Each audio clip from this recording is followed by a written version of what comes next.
हाँ जी मैडम। ਸਾਰੀ ਪ੍ਰਿੰਸੀਪਲ ਸਾਹਿਬਾਨ ਇੰਸਟ੍ਰਕਟਰ ਨੂੰ ਮੇਰੇ ਵੱਲੋਂ ਸਤਿ ਸ਼੍ਰੀ ਅਕਾਲ। ਮੈਂ ਰੋਹਿਣੀ ਧੀਮਾਨ ਗਵਰਨਮੈਂਟ ਆਈਟੀਆਈ ਡੇਰਾ ਬਾਬਾ ਨਾਨਕ। ਜਿਵੇਂ ਕਿ ਤੁਸੀਂ ਸਾਰੇ ਜਾਣਦੇ ਹੋ, ਇਸ ਵਕਤ ਸਾਡਾ ਦੇਸ਼ ਬਹੁਤ ਵੱਡੀ ਇੱਕ ਮਹਾਮਾਰੀ ਨਾਲ ਜੂਝ ਰਿਹਾ ਹੈ। ਉਸੇ ਦੂਸਰੀ ਸਾਈਡ ਜੇ ਆਪਾਂ ਵੇਖਿਆ ਜਾਏ ਤਾਂ ਸਾਡਾ ਡਿਪਾਰਟਮੈਂਟ ਜਿਹਨੇ ਐਜੂਕੇਸ਼ਨ ਆਨਲਾਈਨ ਐਜੂਕੇਸ਼ਨ ਦੇ ਕੇ ਬੱਚਿਆਂ ਨੂੰ ਐਜੂਕੇਸ਼ਨ ਦੇ ਨਾਲ ਜੋੜ ਕੇ ਰੱਖਿਆ ਹੈ। ਆਨਲਾਈਨ ਐਜੂਕੇਸ਼ਨ ਦੇ ਕੇ ਉਹ ਬੱਚਿਆਂ ਨੂੰ ऑनलाइन एजुकेशन देखिए वो एक अहम रोल अदा कर रही है।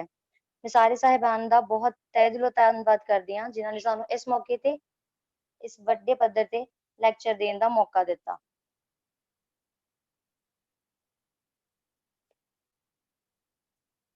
जान पहचान ਅਸੀਂ ਸਾਰੇ ਜਾਣਦੇ ਹਾਂ ਕਿ ਫੈਸ਼ਨ ਲੋਕਾਂ ਦੇ ਰੁਝਾਨ ਅਤੇ ਸਵਾਦ ਦੇ ਅਨੁਸਾਰ ਤੇਜ਼ੀ ਨਾਲ ਬਦਲਦਾ ਹੈ। ਫੈਸ਼ਨ ਇੱਕ ਅਜਿਹਾ ਸ਼ਬਦ ਹੈ ਜਿਸ ਦਾ ਅਰਥ ਹੈ ਸਵੈ ਵਿਸ਼ਵਾਸ ਅਤੇ ਸੰਤੁਸ਼ਟੀ। ਕਿਸੇ ਵੀ ਫੈਸ਼ਨੇਬਲ ਵਿਅਕਤੀ ਲਈ ਫੈਸ਼ਨ ਦੀ ਆਪਣੀ ਪਰਿਭਾਸ਼ਾ ਹੁੰਦੀ ਹੈ, ਕਿਉਂਕਿ ਫੈਸ਼ਨਯੋਗ ਹੋਣਾ ਆਪਣੀ ਪਸੰਦ ਹੈ ਅਤੇ ਆਪਣੀ ਸ਼ਖਸੀਅਤ ਦਾ ਸ਼ੀਸ਼ਾ। ਜਿਵੇਂ ਤੁਸੀਂ ਸਾਰੇ ਹੀ ਜਾਣਦੇ ਹੋ ਕਿ ਫੈਸ਼ਨ ਕੀ ਹੈ। ਫੈਸ਼ਨ ਕੌਨਫੀਡੈਂਟ ਹੈ, ਤੁਹਾਡਾ ਕੌਨਫੀਡੈਂਟ ਲੈਵਲ ਨੂੰ ਹਾਈ ਤੇ ਲੋ ਕਰਦਾ ਹੈ। ਜਦੋਂ ਤੁਸੀਂ ਇੱਕ ਵਧੀਆ ਕੱਪੜੇ ਪਾਏ ਹੋਣਗੇ, ਤੁਸੀਂ ਚਾਰ ਬੰਦਿਆਂ ਦੇ ਵਿੱਚ ਬੈਠੇ ਹੋਗੇ, ਕੱਪੜਾ ਵਧੀਆ ਪਾਇਆ ਹੋਏਗਾ ਤੇ ਤੁਸੀਂ ਆਪਣੇ ਆਪ ਹੀ ਕੌਨਫੀਡੈਂਟ ਮਹਿਸੂਸ ਕਰੋਗੇ ਆਪਣੇ ਆਪ ਨੂੰ। हर इंसान अपने टेस्ट के अकॉर्डिंग ही कपड़े चूज करता है। हर इंसान अपने टेस्ट के अकॉर्डिंग चूज करता है और जो फैशन है वो लगातार चलन वाली प्रक्रिया है, लगातार चेंज होता है। फैशन तुहानू शो करता है कि हु यू आर, तुसी कौन हो। फॉर एग्जाम्पल तुसी एक बैंक च जॉब करते हो, तुसी बैंकर हो ते तुहाडी जिहड़ी ड्रेसिंग सेंस होएगी वो फॉर्मल होएगी, पैंट शर्ट होएगी। और फॉर एग्जाम्पल तुसी एक किसान हो, फार्मर हो, तुसी खेतां च काम करन वाले हो ते तुहाडा जिहड़ी पहरावा होएगा वो तुहाडा पहरावा एक सिंपल सादा कुर्ता पजामा होएगा। जिहड़ा फैशन है वो according to season, according to occasion, according to age, according to area इस चीज को लेके फैशन ਨੂੰ ਚੂਜ਼ ਕੀਤਾ ਜਾਂਦਾ ਹੈ। फॉर एग्जाम्पल तुसी देख लो जिवें सीजन चलता है गर्मी के सीजन च लोग कॉटन के फैब्रिक को ज्यादा प्रेफरेंस देंगे है, लाइट कलर्स ਨੂੰ, कूल कलर्स ਨੂੰ, लाइक जिदा नीला कलर हो गया, हरा कलर हो गया, ਜਿਹੜੇ कूल्स ਤੁਹਾਨੂੰ ठंडक महसूस करवान उवें दे कलर तुसी ज्यादा चूज करते हो। ओकेजन के अकॉर्डिंग कोई ਵਿਆਹ ਦਾ ओकेजन है उत्ते तुसी किवें दे ड्रेसेस पानी है, कोई मतलब सैड ओकेजन है, किसी दी कुछ इदा दी कुछ सैड है तो तुसी ऑब्वियस लाइट कलर का कपड़ा चूज करोगे। उससे अकॉर्डिंग ही एज जेडे बजुर्ग ने और लाइट कलर ते छोटे छोटे प्रिंट को प्रेफरेंस देंगे है। उसी तरफ दूसरी साइड जेडी यंग एज है, टीन एज है, वो डार्क कलर्स ते भड़कीले कलर्स ਨੂੰ ज्यादा प्रेफरेंस ਦਿੰਦੀ है। एरिया बहुत ही ज्यादा ਤੁਹਾਡੇ कपड़े के अकॉर्डिंग होता है। फॉर एग्जाम्पल तुसी पंजाब तो बिलोंग करते हो, तुसी पहली प्रेफरेंस हमेशा सूट ਨੂੰ दोगे, सलवार सूट ਨੂੰ, और जेंट्स पजामे कुर्ते ਨੂੰ। उवें तुसी हिमाचल वाली साइड या किसी होर कंट्री वाल चले जाओ, जिदा ब्रिटिश साडे फॉरनर्स ने वो पैंट शर्ट ज्यादा पाते ने। पंजाब दे वल तुहानू एक्सप्लेन कर चुकी हाँ मैं। इवें ही साडे जिहड़े फैशन है वो अकॉर्डिंग टू ये जिहड़े फैक्टर्स ने, सीजन, ओकेजन, एज, इहदे अकॉर्डिंग ही कपड़े नू चूज किया जाता है। फैशन डिजाइन सिक्ख्या, फैशन दे नाल नाल तुहानू सिक्ख्या दी क्यों जरूरत है। फैशन उद्योग विच अपना करियर बनाउण लई तुहानू ना सिर्फ सिक्ख्या अते सिखलाई दी जरूरत है, बल्कि तुहाडे कोल कुछ कलात्मक अते सिरजनात्मक हुनर होने दी भी जरूरत है। रचनात्मक होना फैशन इंडस्ट्री विच तुहाडे करियर दी सहायता कर सकता है, पर इस विच सिलाई अते टेलरिंग दे हुनर होना भी महत्वपूर्ण है।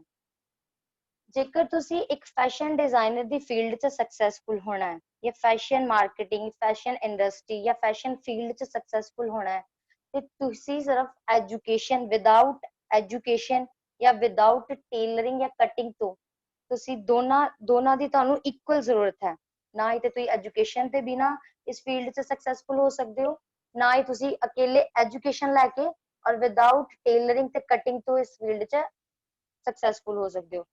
तुहानू इन्हां दोनों दी सेम इक्वल जरूरत है। तुहाडा माइंड जिहड़ा क्रिएटिव होना चाहिए नवीं नवीं चीज़ां बनाने लई, ਨਵੀਂ ਨਵੀਂ ਚੀਜ਼ਾਂ ਦਾ ਸਿਰਜਣਾਤਮਕ ਕਰੋ, ਮਤਲਬ ਨਵੀਂ ਨਵੀਂ ਚੀਜ਼ਾਂ ਦਾ ਇਲਿਸਟ੍ਰੇਟ ਕਰਨਾ ਹੋਣਾ ਆਣਾ ਚਾਹੀਦਾ ਤੁਹਾਨੂੰ।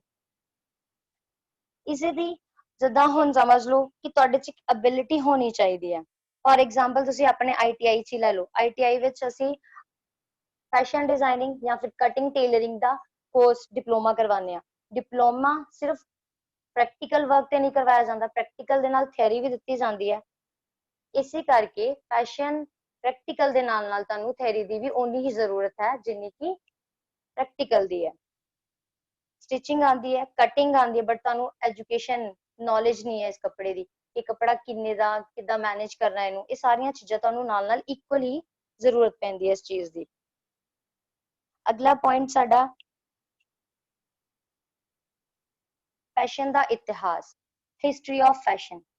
ਫੈਸ਼ਨ ਡਿਜ਼ਾਈਨ ਦਾ ਇਤਿਹਾਸ ਖਾਸ ਤੌਰ ਤੇ ਕੱਪੜਿਆਂ, ਜੁੱਤੀਆਂ ਅਤੇ ਸਹਾਇਕ ਉਪਕਰਣਾਂ ਅਤੇ ਉਹਨਾਂ ਦੇ ਡਿਜ਼ਾਈਨ ਅਤੇ ਉਦੇਸ਼ ਦੇ ਵਿਕਾਸ ਨੂੰ ਦਰਸਾਉਂਦਾ ਹੈ। ਆਧੁਨਿਕ ਉਦਯੋਗ ਡਿਜ਼ਾਈਨਰਾਂ ਦੁਆਰਾ ਚਲਾਈਆਂ ਗਈਆਂ ਫਰਮਾਂ ਜਾਂ ਫੈਸ਼ਨ ਹਾਊਸਸ ਦੇ ਆਲੇ ਦੁਆਲੇ 19ਵੀਂ ਸਦੀ ਵਿੱਚ ਚਾਰਲਸ ਫਰੈਡਰਿਕ ਵਰਥ ਨਾਲ ਸ਼ੁਰੂ ਹੋਇਆ, ਜਿਸ ਦੀ ਸ਼ੁਰੂਆਤੀ 1858 ਵਿੱਚ ਕੀਤੀ ਗਈ ਸੀ, ਜਿਸ ਨੇ ਆਪਣੇ ਬਣਾਏ ਹੋਏ ਕੱਪੜਿਆਂ ਵਿੱਚ ਆਪਣਾ ਲੇਬਲ ਸਿਲਵਾਇਆ ਸੀ। ਚਾਰਲਸ ਫਰੈਡਰਿਕ ਵਰਥ ਇਸ ਨਾਮ ਦੇ ਬੰਦੇ ਨੇ ਫਰਸਟ ਟਾਈਮ ਆਪਣਾ ਟੈਗ ਬਣਾਇਆ ਜੋ ਆਪਣੇ ਕੱਪੜੇ ਤੇ ਅਟੈਚ ਕੀਤਾ ਸੀ। ਅੱਜ ਤੋਂ ਇਤਿਹਾਸ, ਇਹਦਾ ਇਤਿਹਾਸ ਕੀ ਹੈ? ਅੱਜ ਤੋਂ ਪਹਿਲੇ ਐਡਮ ਤੇ ਈਵ ਆਦਿ ਮਾਨਵ ਹੁੰਦੇ ਸੀ। ਐਡਮ ਤੇ ਈਵ ਇੱਕ ਹਸਬੈਂਡ ਵਾਈਫ ਸੀਗੇ ਜਿਨ੍ਹਾਂ ਨੇ ਇਸ ਦੀ ਸ਼ੁਰੂਆਤ ਕੀਤੀ। ਉਹ ਆਦਿ ਮਾਨਵ ਸੀ, ਉਹਨਾਂ ਨੇ ਫਰਸਟ ਟਾਈਮ ਪੱਤਿਆਂ ਦੇ ਨਾਲ ਆਪਣੀ ਬੋਡੀਜ਼ ਨੂੰ ਢਕਣਾ ਸ਼ੁਰੂ ਕੀਤਾ। ਹੌਲੀ ਹੌਲੀ ਉਹਨਾਂ ਨੇ ਜਾਨਵਰਾਂ ਨੂੰ ਮਾਰ ਕੇ, ਉਹਨਾਂ ਦੀ ਖੱਲ ਉਤਾਰ ਕੇ ਉਹਨਾਂ ਨੂੰ ਪਹਿਨਣਾ ਸ਼ੁਰੂ ਕੀਤਾ। ਹੌਲੀ ਹੌਲੀ ਕਾਟਨ ਦਾ ਵਿਕਾਸ ਹੋ ਗਿਆ, ਕਾਟਨ ਤੋਂ ਬਾਅਦ ਸਿਲਕ ਆ ਗਈ, ਨੈਚੁਰਲ ਫਾਈਬਰਸ, ਕਾਟਨ, ਸਿਲਕ, ਜਾਨਵਰਾਂ ਤੋਂ ਉੱਨ, ਇਹ ਵਾਲੀਆਂ ਚੀਜ਼ਾਂ ਦਾ ਹੌਲੀ ਹੌਲੀ ਵਿਕਾਸ ਹੋਣਾ ਸ਼ੁਰੂ ਹੋ ਗਿਆ। ਇਹ ਕੱਪੜਾ ਸਾਨੂੰ ਨੈਚੁਰਲ ਫਾਈਬਰਸ ਤੋਂ ਮਿਲਣਾ ਸ਼ੁਰੂ ਹੋ ਗਿਆ। ਉਸ ਤੋਂ ਬਾਅਦ ਸਾਰੇ ਮੈਨਮੇਡ ਆਰਟੀਫੀਸ਼ੀਅਲ ਬਣਨੇ ਸ਼ੁਰੂ ਹੋ ਗਏ, ਨਾਇਲਨ, ਕ੍ਰਿਯੋਨ ਵਗੈਰਾ, ਇਹ ਸਾਰੀਆਂ ਹੌਲੀ ਹੌਲੀ ਇਹਦਾ ਚੱਲਣਾ ਸ਼ੁਰੂ ਹੋ ਗਿਆ। ਲੇਕਿਨ ਸ਼ੁਰੂਆਤ ਜਿਹੜੀ ਨੈਚੁਰਲ ਫਾਈਬਰਸ ਤੋਂ ਹੋਈ ਸੀਗੀ, ਕਾਟਨ, ਸਿਲਕ ਤੇ ਵੂਲ। ਕਾਟਨ ਸਾਨੂੰ ਪੌਦਿਆਂ ਤੋਂ ਮਿਲਦੀ ਸੀਗੀ, ਜਿਹੜੀ ਸਿਲਕ ਸੀ ਉਹ ਸ਼ਹਿਤੂਤ ਦੇ ਪੱਤੇ ਤੇ ਇੱਕ ਕੀੜਾ ਹੁੰਦਾ ਉਹਦੇ ਤੋਂ ਮਿਲਦੀ ਸੀਗੀ, ਉਹ ਆਪਣੀ ਨੱਕ ਚ ਤਾਰ ਚੜਦਾ, ਉਹਦੇ ਤੋਂ ਸਾਨੂੰ ਸਿਲਕ ਮਿਲਦੀ ਹੈ। ਔਰ ਜਿਹੜੀ ਉੱਨ ਹੈ ਉਹ ਸਾਨੂੰ ਜਾਨਵਰਾਂ ਦੀ ਖੱਲ, ਜਿਹੜੇ ਭੇਡਾਂ ਹੈ ਉਹਨਾਂ ਦੇ ਜਿਹੜੇ ਬਾਲ ਹੈ ਉਹਨਾਂ ਨੂੰ ਉਤਾਰ ਕੇ ਉਹਦੀ ਉੱਨ ਬਣਾਈ ਜਾਂਦੀ ਹੈ ਉਹਦੀ। ਉਸ ਤੋਂ ਬਾਅਦ ਫੈਸ਼ਨ ਉਦੋਂ ਸ਼ੁਰੂ ਹੋਇਆ ਜਦੋਂ ਮਨੁੱਖ ਨੇ ਕੱਪੜੇ ਪਹਿਨਣੇ ਸ਼ੁਰੂ ਕੀਤੇ। ਫੈਸ਼ਨ ਦੀ ਸ਼ੁਰੂਆਤ ਕਿੱਥੋਂ ਹੋਈ? ਮੈਂ ਤੁਹਾਨੂੰ ਪਹਿਲੇ ਵੀ ਦੱਸਿਆ, ਜਿਵੇਂ ਐਡਮ ਤੇ ਈਵ ਨੇ ਸਟਾਰਟਿੰਗ ਕਿੱਥੋਂ ਕੀਤੀ? ਇੱਕ ਪੱਤਿਆਂ ਤੋਂ, ਜਾਨਵਰਾਂ ਦੀ ਖੱਲਾਂ ਤੋਂ ਆਪਣੀ ਬੋਡੀ ਨੂੰ ਢਕਣਾ ਸ਼ੁਰੂ ਕਰਤਾ। ਸਮਝ ਲਓ ਕਿ ਉਦੋਂ ਤੋਂ ਹੀ ਫੈਸ਼ਨ ਸਟਾਰਟ ਹੋ ਗਿਆ। ਉਸ ਤੋਂ ਬਾਅਦ ਇਹ ਕੱਪੜੇ ਆਮ ਤੌਰ ਤੇ ਪੌਦਿਆਂ, ਜਾਨਵਰਾਂ ਦੀਆਂ ਖੱਲਾਂ ਅਤੇ ਹੱਡੀਆਂ ਦੇ ਬਣੇ ਹੁੰਦੇ ਸਨ। ਪੌਦਿਆਂ ਤੋਂ ਪੱਤੇ ਉਤਾਰਦੇ ਸੀ, ਜਾਨਵਰਾਂ ਦੀ ਖੱਲਾਂ ਤੋਂ ਖਾਲ ਉਤਾਰ ਕੇ ਉਦੋਂ ਪਹਿਨਦੇ ਸੀਗੇ। ਔਰ ਨਾਲ ਨਾਲ ਉਹਨਾਂ ਦੀ ਹੱਡੀਆਂ ਦੇ ਨਾਲ, ਜੈਂਟਸ ਹੱਡੀਆਂ ਦੇ ਨਾਲ ਗੋਲ ਰਾਉਂਡ ਬਣਾ ਕੇ ਆਪਣੇ ਜਿਹੜਾ ਹਿਪ ਏਰੀਆ ਜਾਂ ਆਪਣਾ ਜਿਹੜਾ ਬਸਟ ਚੈਸਟ ਏਰੀਆ ਉੱਥੇ ਬੰਨਦੇ ਸੀਗੇ। ਇਹਨਾਂ ਕੱਪੜਿਆਂ ਦਾ ਡਿਜ਼ਾਈਨ ਛਾਪੇ ਗਏ ਡਿਜ਼ਾਈਨ ਦੇ ਆਧਾਰ ਤੇ ਵੱਧਦਾ ਗਿਆ। ਜਿਵੇਂ ਜਿਵੇਂ ਅਵਿਸ਼ਕਾਰ ਹੁੰਦਾ ਗਿਆ, ਨਵੀਂ ਨਵੀਂ ਜਨਰੇਸ਼ਨ ਆਂਦੀ ਗਈ, ਉਵੇਂ ਉਵੇਂ ਕੱਪੜੇ ਦਾ ਡਿਜ਼ਾਈਨ ਵੱਧਦਾ ਗਿਆ, ਲੋਕੀ ਉਹਨੂੰ ਪਸੰਦ ਕਰਨਾ ਸ਼ੁਰੂ ਕਰ ਦਿੱਤਾ। ਫੈਸ਼ਨ ਹੌਲੀ ਹੌਲੀ ਕੀ ਹੋ ਗਿਆ? ਫੈਸ਼ਨ ਮੈਗਜ਼ੀਨਸ ਦੇ ਵਿੱਚ ਆ ਗਿਆ, ਲੋਕਾਂ ਨੇ ਮੈਗਜ਼ੀਨ ਦੇਖਣੀਆਂ ਸ਼ੁਰੂ ਕਰ ਦਿੱਤੀਆਂ, ਉੱਥੋਂ ਦੀ ਫੈਸ਼ਨ ਨੂੰ ਫੋਲੋ ਕਰਨਾ ਸ਼ੁਰੂ ਕਰ ਦਿੱਤਾ। ਸੋਸ਼ਲ ਮੀਡੀਆਜ਼ ਆ ਗਏ, ਸੋਸ਼ਲ ਮੀਡੀਆ ਤੋਂ ਲੋਕਾਂ ਨੇ ਨਿਊਜ਼ ਆਣੀਆਂ, ਨਿਊਜ਼ ਦੇ ਵਿੱਚ ਦਿਖਾਣਾ, ਮੂਵੀਜ਼ ਆਣੀਆਂ, ਮੂਵੀਜ਼ ਤੋਂ ਦੇਖ ਕੇ ਲੋਕਾਂ ਨੇ ਫੈਸ਼ਨ ਫੋਲੋ ਕਰਨਾ ਸ਼ੁਰੂ ਕਰ ਦਿੱਤਾ। ਇਹ ਸਾਰੀਆਂ ਚੀਜ਼ਾਂ ਹੌਲੀ ਹੌਲੀ ਫੈਸ਼ਨ ਇੰਨਾ ਪ੍ਰਭਾਵਸ਼ਾਲੀ ਹੋ ਗਿਆ ਕਿ ਪੂਰੀ ਦੁਨੀਆ ਵਿੱਚ ਰਸਾਲੇ ਮਤਲਬ ਮੈਗਜ਼ੀਨ ਦੇ ਵਿੱਚ ਇਹਦੀ ਬਹੁਤ ਮੰਗ ਕੀਤੀ ਗਈ। ਜਿਹੜੇ ਲੋਕੀ ਸੀਗੇ ਕਸਟਮਰ, ਯਾਨੀ ਕਿ ਜਿਹੜੇ ਡਿਮਾਂਡ ਕਰਦੇ ਸੀਗੇ ਕਿ ਜਿਹੜੀ ਮੈਗਜ਼ੀਨ ਆਣੀ ਹੈ, ਉਹ ਮੈਗਜ਼ੀਨ ਦੇ ਵਿੱਚ ਤੁਸੀਂ ਫੈਸ਼ਨ ਦੇ ਬਾਰੇ ਇੱਕ ਨੌਲੇਜ ਦਿਓ ਸਾਨੂੰ, ਕਿ ਐਡਵਾਂਸ ਫੈਸ਼ਨ ਕਿਹੜਾ ਚੱਲਦਾ ਪਿਆ, ਫੈਸ਼ਨ ਦੇ ਬਾਰੇ ਅਪ ਟੂ ਡੇਟ ਸਾਨੂੰ ਨਿਊਜ਼ ਮਿਲਦੀ ਰਹੀ ਕਿ ਕਿਹੜਾ ਫੈਸ਼ਨ ਕਦੋਂ ਆਣਾ, ਇਹ ਫੈਸ਼ਨ ਕਿਹਨਾਂ ਨੇ ਪਸੰਦ ਕੀਤਾ, ਕਿੰਨਾ ਪਸੰਦ ਕੀਤਾ। ਇਹ ਸਾਰੀਆਂ ਚੀਜ਼ਾਂ ਇਹਦੇ ਵਿੱਚ ਫੈਸ਼ਨ ਦੇ ਵਿੱਚ ਆ ਗਈਆਂ। ਫੈਸ਼ਨ ਨੂੰ ਅਸੀਂ 3 ਕਲਾਸ ਚ ਡਿਵਾਈਡ ਕਰਦੇ ਹਾਂ। फैशन मेनली 3 क्लास च डिवाइड है, हाई, मिडल ते लो। हाई क्लास च साडे सैलीब्रिटी आ जांदे आ, फॉर एग्जांपल तुसी शाहरुख खान ले लो या अंबानी, ये सारे हाई क्लास दे लोग ही ने। उस तो बाद मिडल क्लास ਅਸੀਂ ਸਾਰੇ ਮਿਡਲ ਕਲਾਸ ਚਾਹੁੰਦੇ ਆ। ਉਸ ਤੋਂ ਬਾਅਦ ਲੋ ਕਲਾਸ ਬਹੁਤ ਡਾਊਨ ਕਲਾਸ ਚਲੀ ਜਾਂਦੀ ਹੈ, ਜਿੱਦਾਂ ਲੋ ਕਲਾਸ ਤੁਸੀਂ ਕਾਊਂਟ ਕਰ ਸਕਦੇ ਹੋ ਟੱਬਰ ਵਾਸੀਆਂ ਨੂੰ ਜਾਂ ਬੰਜਾਰਿਆਂ ਨੂੰ। ਕੋਈ ਵੀ ਫੈਸ਼ਨ ਹੈ ਉਹ ਕਦੀ ਵੀ ਮਿਡਲ ਤੋਂ ਲੋ ਜਾਂ ਮਿਡਲ ਤੋਂ ਹਾਈ ਨਹੀਂ ਜਾਂਦਾ, ਹਾਈ ਤੋਂ ਲੋ ਔਰ ਲੋ ਤੋਂ ਹਾਈ ਚਲਾ ਜਾਂਦਾ ਹੈ। ਫॉर एग्जांपल ਤੁਸੀਂ ਦੇਖੋ ਇੱਕ ਫੈਸ਼ਨ ਆਂਦਾ ਹੈ लो क्लास ਦਾ ਫੈਸ਼ਨ, ਜਿਹੜਾ ਰਿਕਸ਼ਾ ਚਲਾਉਂਦੇ ਆ, ਰਿਕਸ਼ੇ ਵਾਲਿਆਂ ਨੇ ਬਹੁਤ ਪਹਿਲੇ ਫੈਸ਼ਨ ਚੱਲਿਆ ਸੀਗਾ ਮੁੰਬਈ ਦੇ ਵਿੱਚ, ਉਹ ਜਾਲੀ ਵਾਲੀ ਇੱਕ ਟੀ-ਸ਼ਰਟ ਪਾਉਂਦੇ ਸੀਗੇ ਔਰ ਫੱਟੇ ਦੀ ਪੈਂਟ।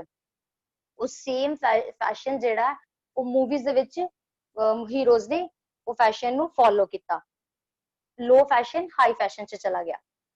ਉਸ ਤੋਂ ਬਾਅਦ ਪਰ ਮਿਡਲ ਕਲਾਸ ਦੇ ਲੋਕ ਕਦੀ ਵੀ लो फैशन ਨੂੰ ਉਹ ਕੈਚ ਨਹੀਂ ਕਰਦੇ, ਉਹ ਹਾਈ ਕਲਾਸ ਦੇ ਫੈਸ਼ਨ ਨੂੰ ਕੈਚ ਕਰਨਗੇ, ਬਟ ਉਦੋਂ ਜਦੋਂ ਉਹਦੇ ਕੱਪੜੇ ਦੇ ਵਿੱਚ ਥੋੜੀ ਚੀਪਨੈਸ ਆ ਜਾਏਗੀ, ਕੱਪੜਾ ਥੋੜਾ ਸਸਤਾ ਹੋ ਜਾਏਗਾ, ਉਦੋਂ ਮਿਡਲ ਕਲਾਸ ਦੇ ਲੋਕੀ ਉਹਨੂੰ ਫੈਸ਼ਨ ਨੂੰ ਫੋਲੋ ਕਰਦੇ ਆ ਜਾਂ ਫੈਸ਼ਨ ਅਡਾਪਟ ਕਰਦੇ ਆ। ਉਸ ਤੋਂ ਬਾਅਦ ਆ ਗਿਆ ਫੈਸ਼ਨ ਸਿੱਖਿਆ ਦੀ ਮਹੱਤਤਾ। ਫੈਸ਼ਨ ਦੀ ਸਾਡੀ ਲਾਈਫ 'ਚ ਕੀ ਇੰਪੋਰਟੈਂਸ ਹੈ, ਫੈਸ਼ਨ ਕਿਉਂ ਜ਼ਰੂਰੀ ਹੈ? ਰੋਜ਼ਾਨਾ ਦੀ ਜ਼ਿੰਦਗੀ ਅਤੇ ਸਮੁੱਚੇ ਲੋਕਾਂ ਲਈ ਫੈਸ਼ਨ ਦੀ ਬਹੁਤ ਉੱਚ ਮਹੱਤਤਾ ਹੈ। ਫੈਸ਼ਨ ਮਹੱਤਵਪੂਰਨ ਹੈ ਕਿਉਂਕਿ ਇਹ ਵਿਸ਼ਵ ਲਈ ਇੱਕ ਬਿਆਨ ਹੈ ਕਿ ਤੁਸੀਂ ਕੌਣ ਹੋ। ਫੈਸ਼ਨ ਔਰਤਾਂ ਲਈ ਹੀ ਨਹੀਂ ਬਲਕਿ ਮਰਦਾਂ ਲਈ ਵੀ ਮਹੱਤਵਪੂਰਨ ਹੈ। ਸਾਡੀ ਨਾਰਮਲ ਜ਼ਿੰਦਗੀ ਦੇ ਵਿੱਚ ਫੈਸ਼ਨ ਬਹੁਤ ਹੀ ਜ਼ਿਆਦਾ ਇੱਕ ਇੰਪੋਰਟੈਂਟ ਰੋਲ ਅਦਾ ਕਰਦਾ ਹੈ। ਤੁਸੀਂ ਇੱਕ ਸਿੰਪਲ ਇਨਸਾਨ ਨੂੰ ਵੀ ਫੈਸ਼ਨੇਬਲ ਕਹਿ ਸਕਦੇ ਹੋ ਕਿਉਂਕਿ ਉਹ ਕਦੀ ਵੀ ਸਿੰਪਲ ਇਨਸਾਨ ਵੀ ਕੱਪੜੇ ਪਾਉਂਦਾ ਹੈ, ਸਾਡੀ ਜਨਰੇਸ਼ਨ ਦੇ ਅਕੋਰਡਿੰਗ ਹੀ ਕੱਪੜੇ ਪਾਏਗਾ, ਥੋੜਾ ਸਿੰਪਲ ਰਹੇਗਾ ਬਟ ਕੱਪੜੇ ਸਾਡੇ ਅਕੋਰਡਿੰਗ ਹੀ ਪਾਏਗਾ, ਥੋੜੇ ਲਾਈਟ ਪਾ ਲੇਗਾ, ਕਲਰਸ ਲਾਈਟ ਪਾਏਗਾ, ਬਟ ਉਹ ਸੇਮ ਇਕੁਅਲ ਹੀ ਹੁੰਦੇ ਆ, ਮਤਲਬ ਫੈਸ਼ਨੇਬਲ ਕੱਪੜੇ ਹੀ ਹੋਣਗੇ ਉਹਨਾਂ ਦੇ। ਫੈਸ਼ਨ ਤੁਹਾਡੀ ਪਰਸਨੈਲਿਟੀ ਨੂੰ ਸ਼ੋ ਕਰਦਾ ਹੈ ਕਿ ਹੂ ਯੂ ਆਰ, ਤੁਸੀਂ ਕੌਣ ਹੋ। ਜਿੱਦਾਂ ਪਹਿਲੇ ਵੀ ਮੈਂ ਦੱਸਿਆ ਕਿ ਇੱਕ ਬੈਂਕਰ ਹੈ ਉਹ ਫਾਰਮਲ ਡਰੈਸ ਨੂੰ ਕੈਚ ਕਰੇਗਾ, ਇੱਕ ਟੀਚਰ ਹੈ ਉਹ ਫਾਰਮਲ ਡਰੈਸ ਸਿੰਪਲ ਸੂਟਸ ਨੂੰ ਪ੍ਰੈਫਰੈਂਸ ਦੇਗੀ, ਪਰ ਇਦਾਂ ਤੇ ਹੋ ਨਹੀਂ ਸਕਦਾ ਕਿ ਇੱਕ ਟੀਚਰ ਹੈ ਉਹ ਲਹਿੰਗਾ ਚੋਲੀ ਪਾ ਕੇ ਸਾੜੀ ਪਾ ਕੇ ਆਪਣੇ ਕਲਾਸ ਨੂੰ ਪੜ੍ਹਾਏਗੀ। ਸਿੰਪਲ ਕਲਾਸ ਲਈ ਸਿੰਪਲ ਸੋਬਰ ਟੀਚਰ ਜੋ ਕਿ ਸਿੰਪਲ ਡਰੈਸਿੰਗ ਸੈਂਸ ਹੁੰਦਾ ਉਹਦਾ। ਅੱਗੇ ਕਿ ਫੈਸ਼ਨ ਔਰਤਾਂ ਲਈ ਨਹੀਂ ਬਲਕਿ ਮਰਦਾਂ ਲਈ ਵੀ ਜ਼ਰੂਰੀ, ਇਹ ਸਿਰਫ ਇਹ ਨਹੀਂ ਬਣਿਆ ਕਿ ਫੈਸ਼ਨ ਮੋਸਟਲੀ ਜਿਹੜੇ ਲੋਕ ਹੈ ਉਹ ਇਹੀ ਚੀਜ਼ ਕਹਿੰਦੇ ਕਿ ਫੈਸ਼ਨ ਲੇਡੀਜ਼ ਜ਼ਿਆਦਾ ਕਰਦੀ ਹੈ, ਜਿੰਨਾ ਫੈਸ਼ਨ ਲੇਡੀਜ਼ ਕਰਦੇ ਹੈ ਸੇਮ ਟੂ ਸੇਮ ਜੈਂਟਸ ਵੀ ਕਰਦੇ ਆ। ਫੈਸ਼ਨ ਕਾਸਮੈਟਿਕ ਚੀਜ਼ ਨੂੰ ਫੈਸ਼ਨ ਨਹੀਂ ਕਹਿ ਸਕਦੇ ਤੁਸੀਂ, fashion for your dressing sense, ਤੁਹਾਡੀ ਡਰੈਸਿੰਗ ਸੈਂਸ ਹੈ ਜਿਹੜੀ ਉਹਨੂੰ ਆਪਾਂ ਫੈਸ਼ਨ ਕਹਿੰਦੇ ਆ, ਕਿਉਂਕਿ fashion according to your dressing sense ਤੁਹਾਡੇ ਅਸੈਸਰੀ ਐਡ ਹੋ ਜਾਂਦੀ ਹੈ, ਤੁਹਾਡੀ ਕਾਸਮੈਟਿਕ ਸਾਰੀਆਂ ਚੀਜ਼ਾਂ ਇਹਦੇ ਵਿੱਚ ਐਡ ਹੁੰਦੀਆਂ ਨੇ, ਪਰ ਸਭ ਤੋਂ ਪਹਿਲੀ ਜਿਹੜੀ ਆਪਾਂ ਫੈਸ਼ਨ ਦੇ ਵਿੱਚ ਐਡ ਕਰਦੇ ਹਾਂ ਤੁਹਾਡਾ ਡਰੈਸਿੰਗ ਸੈਂਸ, ਤੁਹਾਡਾ ਟੇਸਟ ਆਫ ਕਲੋਥਸ। ਜਿੰਨਾ ਜਿੰਨਾ ਜੈਂਟਸ ਪਸੰਦ ਕਰਦਾ ਸੌਰੀ ਲੇਡੀਜ਼ ਪਸੰਦ ਕਰਦੀ ਹੈ ਉਹਨਾਂ ਹੀ ਜੈਂਟਸ ਕੱਪੜੇ ਨੂੰ ਫੋਲੋ ਕਰਦਾ ਹੈ। ਜੈਂਟਸ ਵੀ ਕਦੀ ਵੀ ਅਪ ਟੂ ਡੇਟ ਕਦੀ ਵੀ ਲੋ ਨਹੀਂ ਜਾਂਦਾ, ਅਪ ਟੂ ਡੇਟ ਹੀ ਰਹਿੰਦਾ, ਫੈਸ਼ਨ ਦੇ ਨਾਲ ਨਾਲ ਹੀ ਚੱਲਦਾ ਹੈ। ਇੱਕ ਚੰਗੀ ਫੈਸ਼ਨ ਭਾਵਨਾ ਲੋਕਾਂ ਦੇ ਵਿਸ਼ਵਾਸ ਅਤੇ ਮਨੋਬਲ ਨੂੰ ਵਧਾਉਂਦੀ ਹੈ। ਜਦੋਂ ਤੁਸੀਂ ਕੱਪੜਾ ਇੱਕ ਵਧੀਆ ਕੱਪੜਾ ਪਾਇਆ ਹੋਏਗਾ ਤੁਸੀਂ ਕੌਨਫੀਡੈਂਟ ਮਹਿਸੂਸ ਕਰੋਗੇ, ਵਧੀਆ ਮਹਿਸੂਸ ਕਰੋਗੇ ਖੜੇ ਚਾਰ ਬੰਦਿਆਂ ਦੇ ਵਿੱਚ। ਇਹ ਤੁਹਾਨੂੰ ਭੀੜ ਵਿੱਚ ਬਾਹਰ ਖੜੇ ਹੋਣ ਅਤੇ ਹੋਰ ਲੋਕਾਂ ਨਾਲ ਵੱਖਰਾ ਦਿਖਾਈ ਦਿੰਦਾ ਹੈ। ਜਦੋਂ ਤੁਸੀਂ ਕੱਪੜਾ ਥੋੜਾ ਡਿਫਰੈਂਸ ਪਾਇਆ ਹੋਏਗਾ ਬਾਕੀਆਂ ਦੇ ਨਾਲੋਂ, ਤੁਸੀਂ ਖੜੇ ਹੋ ਇੱਕ ਗਰੁੱਪ ਦੇ ਵਿੱਚ ਖੜੇ ਹੋ, ਤੁਸੀਂ ਖੁਦ ਨੂੰ ਕੌਨਫੀਡੈਂਟ ਮਹਿਸੂਸ ਕਰੋਗੇ ਤੇ ਤੁਸੀਂ ਬਾਕੀਆਂ ਦੇ ਨਾਲੋਂ ਕੱਪੜਾ ਆਪਣਾ ਜਿਹੜਾ ਕੱਪੜਾ ਤੁਸੀਂ ਪਹਿਨਿਆ ਉਹ ਥੋੜਾ ਕੌਨਫੀਡੈਂਟ ਥੋੜਾ ਵਧੀਆ ਪਾਇਆ, ਤੁਹਾਡੀ ਪਰਸਨੈਲਿਟੀ ਨੂੰ ਸੂਟ ਕਰਦਾ, ਤੁਹਾਡੀ ਅਕੋਰਡਿੰਗ ਟੂ ਯਰ ਪਰਸਨੈਲਿਟੀ, ਤੁਹਾਡੀ ਪਰਸਨੈਲਿਟੀ ਅਕੋਰਡਿੰਗ ਤੁਸੀਂ ਉਹ ਕੱਪੜਾ ਪਾਇਆ ਹੋਇਆ ਹੈ ਤੇ ਉਹ ਤੁਸੀਂ ਉਹਦੇ ਵਿੱਚ ਕੀ ਕਰੋਗੇ ਆਪਣੇ ਆਪ ਨੂੰ ਹੀ ਇੰਟਰਨਲੀ ਆਪਣੇ ਆਪ ਨੂੰ ਕੌਨਫੀਡੈਂਟ ਮਹਿਸੂਸ ਕਰੋਗੇ, ਵਧੀਆ ਮਹਿਸੂਸ ਕਰੋਗੇ ਉਸ ਚੀਜ਼ ਨੂੰ, ਔਰ ਤੁਹਾਨੂੰ ਖੁਦ ਨੂੰ ਰਿਅਲਾਈਜ਼ ਹੋਏਗਾ ਕਿ ਮੈਂ ਇਹਨਾਂ ਸਾਰਿਆਂ ਤੋਂ ਥੋੜਾ ਅਲੱਗ ਦਿਖ ਰਿਹਾ, ਥੋੜਾ ਡਿਫਰੈਂਟ ਦਿਖ ਰਿਹਾ। ਉਹ ਬਾਕੀ ਗਰੁੱਪ ਵਾਲੇ ਵੀ ਤੁਹਾਨੂੰ ਇਸ ਚੀਜ਼ ਨੂੰ ਨੋਟਿਸ ਕਰਨਗੇ। ਦਿਖਾਈ ਦਿੰਦਾ ਕੋਈ ਵੀ ਕਦੇ ਸੋਚ ਵੀ ਨਹੀਂ ਸਕਦਾ ਸੀ ਕਿ ਦਹਾਕਿਆਂ ਬਾਅਦ ਫੈਸ਼ਨ ਕਾਰੋਬਾਰ ਸਭ ਤੋਂ ਵੱਧ ਫੈਲ ਜਾਏਗਾ, ਜਦੋਂ ਕਿ ਫੈਸ਼ਨ ਐਜੂਕੇਸ਼ਨ ਆਪਣੇ ਆਮ ਅਭਿਆਸਾਂ ਨੂੰ ਲਾਭ ਦਿੰਦੀ ਹੈ। ਅਕੋਰਡਿੰਗ ਟੂ ਟਾਈਮ ਕਿਸੇ ਨੇ ਸੋਚਿਆ ਵੀ ਨਹੀਂ ਸੀ ਕਿ ਫੈਸ਼ਨ ਇਸ ਟਾਈਮ ਫੈਸ਼ਨ ਪੂਰੇ ਵਰਲਡ ਤੇ ਰਾਜ ਕਰੇਗਾ। ਤੁਸੀਂ ਦੇਖ ਸਕਦੇ ਹੋ ਕਿ ਇਨਸਾਨ ਰੋਟੀ ਖਾਏ ਬਿਨਾ ਇੱਕ ਦਿਨ ਰਹਿ ਸਕਦਾ, ਪਰ ਕੱਪੜੇ ਤੋਂ ਬਿਨਾ ਉਹ ਇੱਕ ਦਿਨ ਵੀ ਨਹੀਂ ਰਹਿ ਸਕਦਾ। ਕੱਪੜਾ ਜਿਹੜੀ ਸਾਡੀ ਬੇਸਿਕ ਨੀਡ ਸੀਗੀ ਉਹ ਸੀਗੀ ਰੋਟੀ, ਕੱਪੜਾ ਤੇ ਮਕਾਨ। ਰੋਟੀ ਪਹਿਲੇ ਫਸਟ ਨੰਬਰ ਤੇ ਸੀ, ਬਟ ਹੁਣ ਦੇ ਟਾਈਮ 'ਚ ਮੇਰੇ ਹਿਸਾਬ ਨਾਲ ਕੱਪੜਾ ਸਭ ਤੋਂ ਟੌਪ ਤੇ ਆ ਚੁੱਕਿਆ ਹੈ, ਕਿਉਂਕਿ ਕੱਪੜੇ ਤੋਂ ਬਿਨਾ ਇਨਸਾਨ ਇੱਕ ਦਿਨ ਵੀ ਨਹੀਂ ਰਹਿ ਸਕਦਾ। ਕੱਪੜਾ ਤੇ ਉਹਦੇ ਲਈ ਜ਼ਰੂਰੀ ਹੈ, ਆਪਣਾ ਤਨ, ਆਪਣੀ ਬਾਡੀ ਢੱਕਣ ਲਈ ਉਹਨੂੰ ਕੱਪੜਾ ਤੇ ਜ਼ਰੂਰੀ ਚਾਹੀਦਾ। ਇੰਨਾ ਜ਼ਿਆਦਾ ਫੈਸ਼ਨ ਇਸ ਟਾਈਮ ਸਾਡੇ ਵਰਲਡ 'ਚ ਪੂਰੇ ਇੱਥੇ ਫੈਲ ਚੁੱਕਿਆ ਹੈ ਕਿ ਤੁਸੀਂ ਸੋਚ ਵੀ ਨਹੀਂ ਸਕਦੇ ਕਿ ਫੈਸ਼ਨ ਇੰਨਾ ਜ਼ਿਆਦਾ ਇਸ ਚੀਜ਼ 'ਚ ਰਾਜ ਕਰੇਗਾ। ਫॉर एग्जांपल ਜਿਹੜੇ ਸਟੂਡੈਂਟਸ ਨੇ ਇਸ ਚੀਜ਼ ਨਾਲ, ਟੈਕਸਟਾਈਲ ਨਾਲ ਜਾਂ ਫਿਰ ਅਪੈਰਲ ਕੋਰਸਿਸ ਕਰ ਰਹੇ ਨੇ, ਉਹਨਾਂ ਲਈ ਆਉਣ ਵਾਲੇ ਟਾਈਮ 'ਚ ਬਹੁਤ ਹੀ ਵਧੀਆ ਜੌਬ ਲਈ ਮੌਕੇ ਨੇ।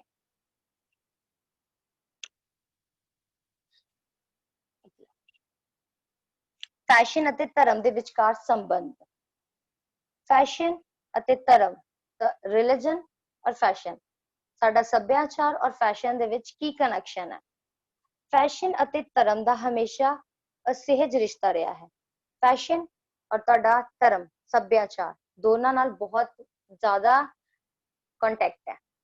ਫॉर एग्जांपल ਤੁਸੀਂ ਪੰਜਾਬ ਤੋਂ ਬਿਲੋਂਗ ਕਰਦੇ ਹੋ, ਤੁਹਾਡਾ ਰਿਲੀਜਨ ਪੰਜਾਬ ਹੈ, ਕਲਚਰ ਤੁਹਾਡਾ ਪੰਜਾਬੀ ਹੈ, ਤੁਸੀਂ ਕਿਸੇ ਵੀ ਓਕੇਜਨ, ਕਿਸੇ ਪਾਰਟੀ ਤੇ ਜਾਂ ਕਿਸੇ ਤਿਉਹਾਰ ਤੇ ਜਾਓਗੇ ਤੇ ਤੁਸੀਂ ਸੂਟ ਨੂੰ ਪਹਿਲੀ ਪ੍ਰੈਫਰੈਂਸ ਦੋਗੇ।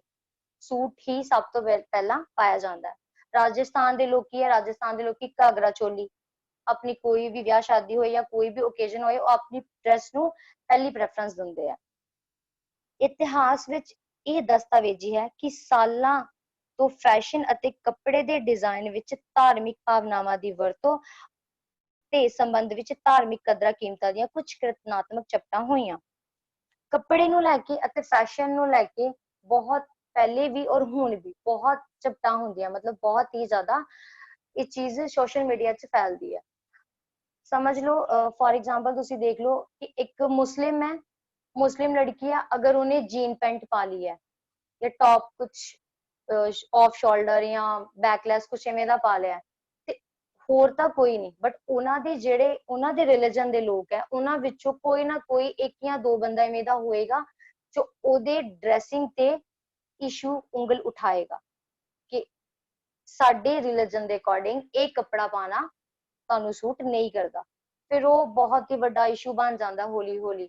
ਇਦਾਂ ਦੀਆਂ ਚੀਜ਼ਾਂ ਬਹੁਤ ਸੋਸ਼ਲ ਮੀਡੀਆ ਤੇ ਬਹੁਤ ਤੁਹਾਨੂੰ ਦੇਖਣ ਨੂੰ ਮਿਲਦੀਆਂ, ਆਮ ਤੌਰ ਤੇ ਮਿਲਦੀਆਂ ਹੀ ਰਹਿੰਦੀਆਂ ਨੇ। ਉਸ ਤੋਂ ਬਾਅਦ ਆ ਗਿਆ, ਬਹੁਤ ਸਾਰੇ ਡਿਜ਼ਾਈਨ ਕਰਨ ਵਾਲੇ ਜਾਣਦੇ ਹਨ ਕਿ ਧਰਮ ਜਨੂਨ ਪੈਦਾ ਕਰਦਾ ਹੈ। ਜਿਹੜੇ ਡਿਜ਼ਾਈਨਰ ਹੈ ਉਹ ਡਿਜ਼ਾਈਨ ਕਰਨ ਤੋਂ ਪਹਿਲੇ 100 ਵਾਰ ਆਪਣੇ ਮਾਈਂਡ 'ਚ ਇਹ ਚੀਜ਼ ਸੋਚਦੇ ਆ ਕਿ ਅਗਰ ਅਸੀਂ ਇਹ ਚੀਜ਼ ਕੱਪੜਾ ਬਣਾਉਣਾ ਹੈ ਜਾਂ ਕੋਈ ਕਿਸ ਰਿਲੀਜਨ ਲਈ ਬਣਾਉਣਾ ਹੈ, ਉਹ 100 ਵਾਰ ਸੋਚਦਾ ਹੈ ਕਿ ਮੈਂ ਇਹ ਡਿਜ਼ਾਈਨ ਬਣਾਉਣ ਲੱਗਾ ਪਰ ਕਿਸ ਰਿਲੀਜਨ, ਕਿਹੜੇ ਧਰਮ ਦੇ ਲੋਕਾਂ ਲਈ ਬਣਾ ਰਿਹਾ, क्या ਇਹ ਧਰਮ ਦੇ ਲੋਕ ਉਹਨੂੰ ਉਸ ਏਰੀਆ 'ਚ ਇਹ ਕੱਪੜਾ ਪਾਉਣ ਦੇਣਗੇ। ਇਹ ਅਗਰ ਮੈਂ ਇੱਕ ਕੱਪੜਾ ਸਟਿਚ ਕਰ ਦਿੱਤਾ, क्या ਮੇਰੇ ਤੇ ਨਹੀਂ ਕੋਈ ਉਂਗਲ ਉਠੇਗੀ ਕਿ ਇਸ ਬੰਦੇ ਨੇ ਕੱਪੜਾ ਡਿਜ਼ਾਈਨ ਕੀਤਾ ਹੈ, ਇਸ ਕੱਪੜੇ ਨੇ ਕੱਪੜਾ, ਇਸ ਬੰਦੇ ਨੇ ਕੱਪੜਾ ਸਟਿਚ ਕੀਤਾ। ਇਹ ਸਾਰੀਆਂ ਚੀਜ਼ਾਂ ਸੋਚ ਸਮਝ ਕੇ ਇੱਕ ਡਿਜ਼ਾਈਨ ਜਿਹੜਾ ਉਹ ਕੱਪੜਾ ਡਿਜ਼ਾਈਨ ਕਰਦਾ ਹੈ, ਫਿਰ ਉਹਨੂੰ ਸਟਿਚ ਕਰਦਾ ਹੈ।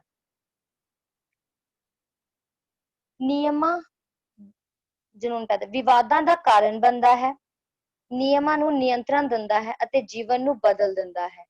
ਇਹਨੂੰ ਲੈ ਕੇ ਕੁਝ ਕਾਫੀ ਲੋਕੀ ਚੇਂजेस ਵੀ ਹੋ ਗਏ ਨੇ ਇਸ ਚੀਜ਼ ਨੂੰ ਲੈ ਕੇ ਕਿ ਆਪਣੇ ਰਿਲੀਜਨ ਤੋਂ ਅੱਗੇ ਆ ਚੁੱਕੇ ਨੇ ਕਿ ਕੋਈ ਗੱਲ ਨਹੀਂ, ਸਾਡੇ ਰਿਲੀਜਨ ਦੇ ਅਗਰ ਸੂਟਸ ਨੇ ਤੇ ਪੈਂਟ ਸ਼ਰਟ, ਮਤਲਬ ਲੋਕਾਂ ਦੀ ਸੋਚ ਜਿਹੜੀ ਹੈ ਐਡਵਾਂਸ ਹੋ ਚੁੱਕੀ ਹੈ ਹੁਣ ਦੇ ਟਾਈਮ 'ਚ।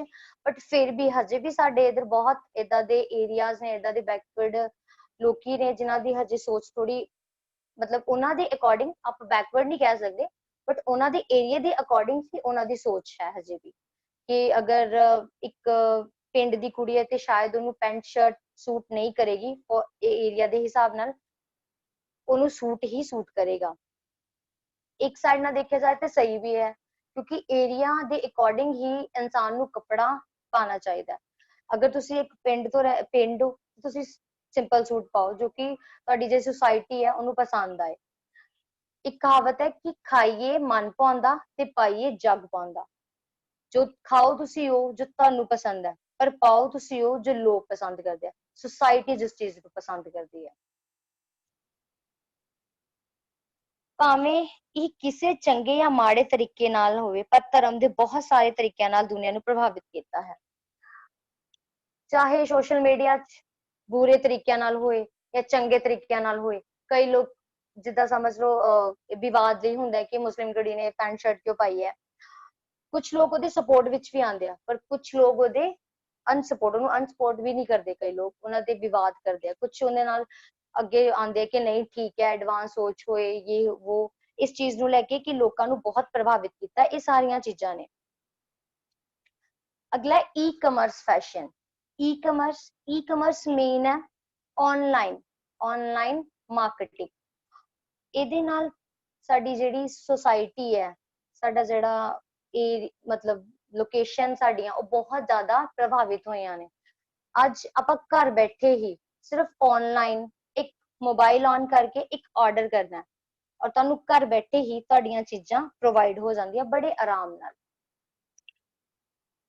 ਫॉर एग्जांपल ਤੁਸੀਂ ਇੱਕ ਬੁਟੀਕ ਓਪਨ ਕੀਤਾ, ਹੁਣ ਇਹ ਵਾਲੇ ਡੇਸ ਜਿੱਥੇ ਇੰਨੀ ਜ਼ਿਆਦਾ ਮਤਲਬ ਲੋਕਡਾਊਨ ਚੱਲਦਾ ਪਿਆ, ਮਹਾਮਾਰੀ ਨੇ ਆਪਣੇ ਪੈਰ ਜਮਾਏ ਨੇ, ਇਸ ਟਾਈਮ ਵਿੱਚ ਤੁਸੀਂ ਬੁਟੀਕ ਓਪਨ ਕੀਤਾ, ਬਟ ਬੁਟੀਕ ਓਪਨ ਤੇ ਕਰ ਲਿਆ, ਬਟ ਨਾ ਕਸਟਮਰ ਆ ਰਿਹਾ ਨਾ ਤੁਹਾਡੀ ਸੇਲ ਹੁੰਦੀ ਪਈ ਹੈ। ਇਹਦੇ ਵਿੱਚ ਸਭ ਤੋਂ ਵਧੀਆ ਤੁਹਾਡੇ ਲਈ ਸੇਲਿੰਗ ਦਾ ਕੀ ਮੌਕਾ ਹੈ ਕਿ ਤੁਸੀਂ ਆਨਲਾਈਨ ਇੱਕ ਸਾਈਟ ਬਣਾਓ ਔਰ ਆਨਲਾਈਨ ਆਪਣੀ ਪ੍ਰੋਡਕਟ ਦੀ ਜਾਂ ਆਪਣੇ ਜਿਹੜਾ ਕੱਪੜਾ ਹੈ, ਆਪਣਾ ਜਿਹੜਾ ਫੈਬਰਿਕ ਗਾਰਮੈਂਟਸ ਹੈ ਉਹਨੂੰ ਸੇਲ ਕਰੋ। ਆਨਲਾਈਨ ਬਹੁਤ ਹੀ ਵਧੀਆ ਚੀਜ਼ ਹੈ ਤੁਹਾਡੇ ਲਈ। ਇੱਕ ਬੇਰੋਜ਼ਗਾਰ ਜਿਹਦੇ ਲਈ ਕਾਫੀ ਪੜ ਚੁੱਕਿਆ ਹੈ ਬਟ ਉਹਦੇ ਲਈ ਕੁਝ ਜੌਬ ਲਈ ਕੋਈ ਆਪਸ਼ਨ ਨਹੀਂ ਹੈ, ਉਹ ਈ ਕਮਰਸ ਦੀ ਸਹਾਇਤਾ ਨਾਲ ਆਪਣੇ ਜੌਬ ਕਰ ਸਕਦਾ ਹੈ। ਘਰ ਬੈਠੇ ਹੀ ਆਪਣੀ ਸਾਈਟਸ ਬਣਾਓ, ਪ੍ਰੋਡਕਟ ਸੇਲ ਕਰੋ, ਉਥੋਂ ਦੀ ਪੈਕ ਕਰਕੇ ਅੱਗੇ ਡਿਸਟ੍ਰੀਬਿਊਟ ਕਰ ਦੋ। ਇਵੇਂ ਦੀਆਂ ਚੀਜ਼ਾਂ ਘਰ ਬੈਠੇ ਹੀ ਤੁਸੀਂ ਈ ਕਮਰਸ ਨਾਲ ਬਹੁਤ ਹੀ ਜ਼ਿਆਦਾ ਪੈਸਾ ਕਮਾ ਸਕਦੇ ਹੋ ਔਰ ਇੱਕ ਜੌਬ ਲਈ ਤੁਹਾਨੂੰ ਆਫਰ ਵੀ ਮਿਲ ਜਾਂਦਾ ਹੈ। ਇੰਟਰਨੈਟ ਦੀ ਦੁਨੀਆ ਨੂੰ ਇੱਕ ਛੋਟਾ ਜਿਹਾ ਸਥਾਨ ਬਣਾ ਦਿੱਤਾ ਹੈ। ਇੰਟਰਨੈਟ ਨੇ ਅੱਜ ਇੰਨੇ ਵੱਡੇ ਵਰਲਡ ਨੂੰ, ਬਾਹਰ ਬੈਠੇ ਲੋਕਾਂ ਨੂੰ, ਇੰਡੀਆ 'ਚ ਬੈਠੇ ਲੋਕਾਂ ਨੂੰ ਕਨੈਕਟ ਕਰ ਦਿੱਤਾ ਔਰ ਇੰਨਾ ਛੋਟਾ ਬਣਾ ਦਿੱਤਾ ਕਿ ਕਿਸੇ ਨੂੰ ਫੀਲ ਹੀ ਨਹੀਂ ਹੁੰਦਾ ਕਿ ਅਸੀਂ ਬਾਹਰ ਰਹਿ ਰਹੇ ਹਾਂ, ਜਾਂ ਬਾਹਰ ਵਾਲਿਆਂ ਨੂੰ ਇੱਧਰ ਵਾਲਿਆਂ ਨੂੰ ਇਦਾਂ ਫੀਲ ਹੁੰਦਾ ਕਿ ਸਾਡੇ ਇੰਨੀ ਦੂਰ ਗਏ ਹੋਏ ਨੇ ਰਿਸ਼ਤੇਦਾਰ। ਇੰਨਾ ਛੋਟਾ ਬਣਾਤਾ ਕਿ ਇਸ ਦੀ ਪ੍ਰਕਿਰਿਆ ਨੂੰ ਸਸਤਾ, ਤੇਜ਼ ਤੇ ਸੌਖਾ ਬਣਾਉਣ ਲਈ ਲੰਬੀ ਦੂਰੀ ਸੰਚਾਰ ਦਾ ਸਹੂਲਤ ਦਿੱਤੀ ਗਈ ਹੈ। ਇਸ ਪ੍ਰਕਿਰਿਆ ਨੂੰ ਸਸਤਾ ਦੇਖੋ, ਜਿੱਦਾਂ ਤੁਸੀਂ ਸੇਲਿੰਗ ਜਿਹੜੀਆਂ ਚੈਨਲਸ ਨੇ ਉਹ ਦੇਖ ਲਓ, ਜਿੱਦਾਂ ਸਾਡੀ ਸਾਈਟਸ ਨੇ Amazon ਨੇ, ਮਿੰਤਰਾ ਹੈ, ਫਲਿੱਪਕਾਰਟ ਹੈ, ਇਹਨਾਂ ਵਿੱਚ ਇੱਕ ਸੇਮ ਪ੍ਰੋਡਕਟ ਤਿੰਨੋਂ ਸਾਈਟ ਤੇ ਪਿਆ ਹੋਏਗਾ, ਤਿੰਨੋਂ ਉਹਦੇ ਵਿੱਚ ਪਿਆ ਹੋਏਗਾ, ਜਿਹਦੀ ਕੀਮਤ ਤੁਹਾਨੂੰ ਅਲੱਗ-ਅਲੱਗ ਉਹਦੇ ਚ ਮਿਲ ਜੇਗੀ। ਕਿਸੇ ਵਿੱਚ 10 ਰੁਪਏ ਘੱਟ ਹੋਣਗੇ, ਕਿਸੇ ਚ 10 ਵੱਧ ਹੋਣਗੇ, ਕਿਸੇ ਚ 10 ਬਹੁਤ ਜ਼ਿਆਦਾ ਲੈਸ ਹੋਣਗੇ। ਇਹ ਸਾਰੀਆਂ ਚੀਜ਼ਾਂ ਨੂੰ ਦੇਖ ਕੇ ਤੁਸੀਂ ਜਿੱਥੋਂ ਸਭ ਤੋਂ ਸਸਤਾ ਕੱਪੜਾ, ਵਧੀਆ ਕੁਆਲਿਟੀ ਤੁਹਾਨੂੰ ਮਿਲੇਗੀ, ਤੁਸੀਂ ਉਸ ਚੀਜ਼ ਨੂੰ ਚੂਜ਼ ਕਰੋਗੇ। ਇਹ ਤੁਹਾਡੇ ਲਈ ਬਹੁਤ ਬੈਨੀਫੀਸ਼ੀਅਲ ਹੈ। ਤੁਹਾਨੂੰ ਇੱਕ ਚੀਜ਼ ਸਸਤੀ ਮਿਲ ਜਾਂਦੀ ਹੈ, ਉਤੋਂ ਤੇਜ਼। ਕਈ ਜਿਹੜੇ ਚੈਨਲਸ ਨੇ ਉਹ 5 ਤੋਂ 6 ਦਿਨ, ਕਈ 15 ਤੋਂ 10, ਕਈ 10 ਤੋਂ 12, ਮਤਲਬ ਅਲੱਗ-ਅਲੱਗ ਟਾਈਮਿੰਗ ਲੈਂਦੇ ਕਿ ਸਾਡੇ ਬਿਜ਼ਨਸ ਦੀ ਜਿਹੜੀ ਡਿਲੀਵਰੀ ਹੈ ਉਹ ਇੰਨਾ ਟਾਈਮ ਲਵੇਗੀ। ਕਈਆਂ ਦੇ ਬਹੁਤ ਜਲਦੀ ਕਰ ਦਿੰਦੇ 2 ਦਿਨ ਚ, ਕਈਆਂ ਦੇ 4 ਦਿਨ ਚ, ਕਈਆਂ ਦੇ 7 ਦਿਨ ਚ। ਤੁਸੀਂ ਉਸ ਚੀਜ਼ ਨੂੰ ਚੂਜ਼ ਕਰਦੇ ਹੋ ਜਿਹੜਾ ਤੁਹਾਨੂੰ ਸਭ ਤੋਂ ਪਹਿਲੇ ਪ੍ਰੋਡਕਟ ਪ੍ਰੋਵਾਈਡ ਕਰਵਾਏ, ਤੁਹਾਨੂੰ ਸਭ ਤੋਂ ਪਹਿਲੇ ਡਿਲੀਵਰੀ ਦੇ। ਉਸ ਤੋਂ ਬਾਅਦ ਸੌਖਾ, ਘਰ ਬੈਠੇ ਆਰਾਮ ਨਾਲ ਫੋਨ ਔਨ ਕਰੋ, ਸਾਈਟਸ ਓਪਨ ਨੇ, ਮਿੰਤਰਾ ਖੋਲੋ, Amazon ਖੋਲੋ ਜਾਂ ਫਿਰ ਫਸਟ ਕ੍ਰਾਈ ਖੋਲੋ, ਸਿੱਧਾ ਜਾ ਕੇ ਆਰਡਰ ਕਰੋ, ਜੋ ਚੀਜ਼ ਤੁਹਾਨੂੰ ਪਸੰਦ ਹੈ ਆਰਡਰ ਕਰੋ, ਤੁਹਾਡੇ ਘਰ ਬੈਠੇ ਤੁਹਾਨੂੰ ਚੀਜ਼ ਅਵੇਲੇਬਲ ਹੋ ਜਾਏਗੀ ਆਰਾਮ ਨਾਲ। ਅੱਜ ਇੰਟਰਨੈਟ ਵਪਾਰ ਘਰਾਂ ਨੂੰ ਬਿਨਾਂ ਕਿਸੇ ਵੱਡੇ ਨਿਵੇਸ਼ ਦੀ ਪੂਰਤੀ ਲਈ ਸਹਾਇਤਾ ਕਰਦਾ ਹੈ। ਇੰਟਰਨੈਟ ਸਿਰਫ ਇੱਕ ਉਤਪਾਦ ਦੀ ਵਿਕਰੀ ਅਤੇ ਮਾਰਕੀਟਿੰਗ ਤੱਕ ਸੀਮਿਤ ਨਹੀਂ ਹੈ। ਇੰਟਰਨੈਟ ਸਿਰਫ ਸੇਲਿੰਗ ਤੇ ਪਰਚੇਜ਼ਿੰਗ ਦੀ ਪ੍ਰਕਿਰਿਆ ਨਹੀਂ ਰਹਿ ਗਈ, ਖਰੀਦਣਾ ਤੇ ਵੇਚਣੇ ਦੀ ਤੱਕ ਸੀਮਿਤ ਨਹੀਂ ਹੈ। ਕੰਪਨੀ ਵਿੱਚ ਕੀ ਕਰਦੇ ਆ ਕਿ ਇਹ ਕੰਪਨੀ ਦੀਆਂ ਪ੍ਰਕਿਰਿਆ ਦੇ ਪ੍ਰਬੰਧਨਾਂ ਵਿੱਚ ਵਰਤੀ ਜਾਂਦੀ ਹੈ। ਕੰਪਨੀ ਵੀ ਵੱਡੀ ਵੱਡੀ ਕੰਪਨੀਜ਼, ਇੰਡਸਟਰੀ, ਇਹ ਸਾਰੀਆਂ ਈ ਕਮਰਸ ਦੀ ਸਹਾਇਤਾ ਨਾਲ ਆਪਣੇ ਪ੍ਰੋਡਕਟ ਸੇਲ ਤੇ ਪਰਚੇਜ਼ ਕਰਦੀ ਹੈ, ਇੰਪੋਰਟ ਤੇ ਐਕਸਪੋਰਟ ਕਰਦੇ ਆ। ਅੱਜ ਕੱਲ ਨੈਟ ਨੇ ਆਊਟ ਆਫ ਕੰਟਰੀਆਂ ਵਿੱਚ ਵੀ ਤੁਹਾਡੇ ਕਨੈਕਸ਼ਨ ਵਧਾ ਦਿੱਤੇ ਆ, ਤੁਸੀਂ ਬਾਹਰ ਆਪਣਾ ਮਾਲ ਜਿਹੜਾ ਇੰਪੋਰਟ ਤੇ ਐਕਸਪੋਰਟ ਕਰਦੇ ਹੋ। ਈ ਕਾਰੋਬਾਰ ਅੱਜ ਫੈਸ਼ਨ ਦੀ ਦੁਨੀਆ ਵਿੱਚ ਉੱਭਰਿਆ ਤਾਰਾ ਹੈ। ਇਸ ਦੇ ਨਜ਼ਰ ਤੋਂ ਫੈਸ਼ਨ ਵਿੱਚ ਈ ਕਾਰੋਬਾਰ ਦੀ ਫੇਲ ਹੋਣ ਦੀ ਸੰਭਾਵਨਾ ਬਿਲਕੁਲ ਵੀ ਨਹੀਂ। ਇਸ ਦੇ ਵਿੱਚ ਫੈਸ਼ਨ ਦਾ ਫੇਲ ਹੋਣ ਦਾ ਆਉਣ ਵਾਲੇ ਟਾਈਮ 'ਚ, ਅਗਰ ਤੁਸੀਂ ਫੈਸ਼ਨ ਫੀਲਡ ਦੇ ਵਿੱਚ ਜੌਬ ਲਈ ਜਾਂਦੇ ਪਏ ਹੋ ਜਾਂ ਫੈਸ਼ਨ ਫੀਲਡ ਦੇ ਵਿੱਚ ਅਗਰ ਤੁਸੀਂ ਕੋਰਸ ਕਰਦੇ ਪਏ ਹੋ, ਡਿਪਲੋਮਾ ਕਰਦੇ ਪਏ ਹੋ, ਤੇ ਤੁਹਾਨੂੰ ਇਹ ਚੀਜ਼ ਆਪਣੇ ਮਾਈਂਡ 'ਚ ਬਿਲਕੁਲ ਹਟਾ ਦੇਣੀ ਚਾਹੀਦੀ ਹੈ ਕਿ ਇਸ ਚੀਜ਼ ਦਾ ਅੱਗੇ ਤੁਹਾਨੂੰ ਕੋਈ ਬੈਨੀਫਿਟ ਨਹੀਂ ਹੋਏਗਾ ਜਾਂ ਤੁਹਾਨੂੰ ਕੋਈ ਲਾਸ ਹੋਏਗਾ। ਇਹ ਵਾਲੀ ਚੀਜ਼ ਫੈਸ਼ਨ ਜਿਹੜਾ ਉਹ ਵੱਧਦਾ ਹੀ ਜਾ ਰਿਹਾ, ਇਹਦੇ ਫੀਲਡ 'ਚ ਤੁਹਾਨੂੰ ਜੌਬ ਲਈ ਮੌਕੇ ਵੱਧਦੇ ਜਾਣੇ ਆ, ਮਿਲਦੇ ਜਾਣੇ ਆ। ਫॉर एग्जांपल ਇਹ ਦੇਖੋ ਬਾਰ ਬਣਾਇਆ ਹੋਇਆ ਹੈ, ਜਿਹੜਾ ਸਭ ਤੋਂ ਹਾਈ ਰੇਟ ਜਾਂਦਾ ਪਿਆ ਉਹ ਫੈਸ਼ਨ ਨੂੰ ਸਭ ਤੋਂ ਵੱਧ ਲੋਕ ਪਸੰਦ ਕਰਦੇ ਆ। ਜਿਹੜੀ ਜਿੱਦਾਂ ਮੈਂ ਪਹਿਲੇ ਵੀ ਗੱਲ ਕੀਤੀ, ਮਿੰਤਰਾ, ਫਲਿੱਪਕਾਰਟ, ਇਹਦੇ ਵਿੱਚ ਕੱਪੜਾ ਸਭ ਤੋਂ ਜ਼ਿਆਦਾ ਸੇਲ ਹੁੰਦਾ ਪਿਆ ਇਸ ਟਾਈਮ। ਉਸ ਤੋਂ ਬਾਅਦ ਟਰੈਵਲ, ਲੋਕੀ ਕੱਪੜਾ ਪਾ ਕੇ ਉਸ ਤੋਂ ਬਾਅਦ ਟਰੈਵਲਿੰਗ, ਘੁੰਮਣਾ ਫਿਰਨਾ ਜ਼ਿਆਦਾ ਪਸੰਦ ਕਰਦੇ ਆ। ਥਰਡ ਨੰਬਰ ਤੇ ਤੁਹਾਡੀ ਬੁੱਕਸ ਤੇ ਮਿਊਜ਼ਿਕ ਸੁਣਨਾ, ਉਹਦੇ ਬਾਅਦ ਇਹ ਵਾਲੀ ਚੀਜ਼ਾਂ ਆ ਗਈਆਂ। ਫਿਰ ਸੈਕੰਡ ਲਾਸਟ ਆ ਗਿਆ ਆईटी ਤੇ ਮੋਬਾਈਲ, ਕੰਪਿਊਟਰਸ ਦੀਆਂ ਇਲੈਕਟ੍ਰੋਨਿਕ ਚੀਜ਼ਾਂ। ਉਸ ਤੋਂ ਬਾਅਦ ਆ ਗਿਆ ਇਵੈਂਟ ਤੇ ਟਿਕਟਸ। ਲਾਸਟ ਜਾ ਕੇ ਤੁਹਾਡਾ ਜਿਹੜਾ ਆਨਲਾਈਨ ਇਵੈਂਟ ਟਿਕਟਸ ਹੈ, ਕਿਉਂਕਿ ਅੱਜ ਕੱਲ ਸਾਰਿਆਂ ਕੋ ਆਪਣੇ ਆਪਣੇ ਵਹੀਕਲਸ ਨੇ, ਗੱਡੀਆਂ ਨੇ, ਉਹ ਆਪਣੇ ਵਹੀਕਲਸ ਤੇ ਜਾਣਾ ਜ਼ਿਆਦਾ ਪਸੰਦ ਕਰਦੇ ਆ।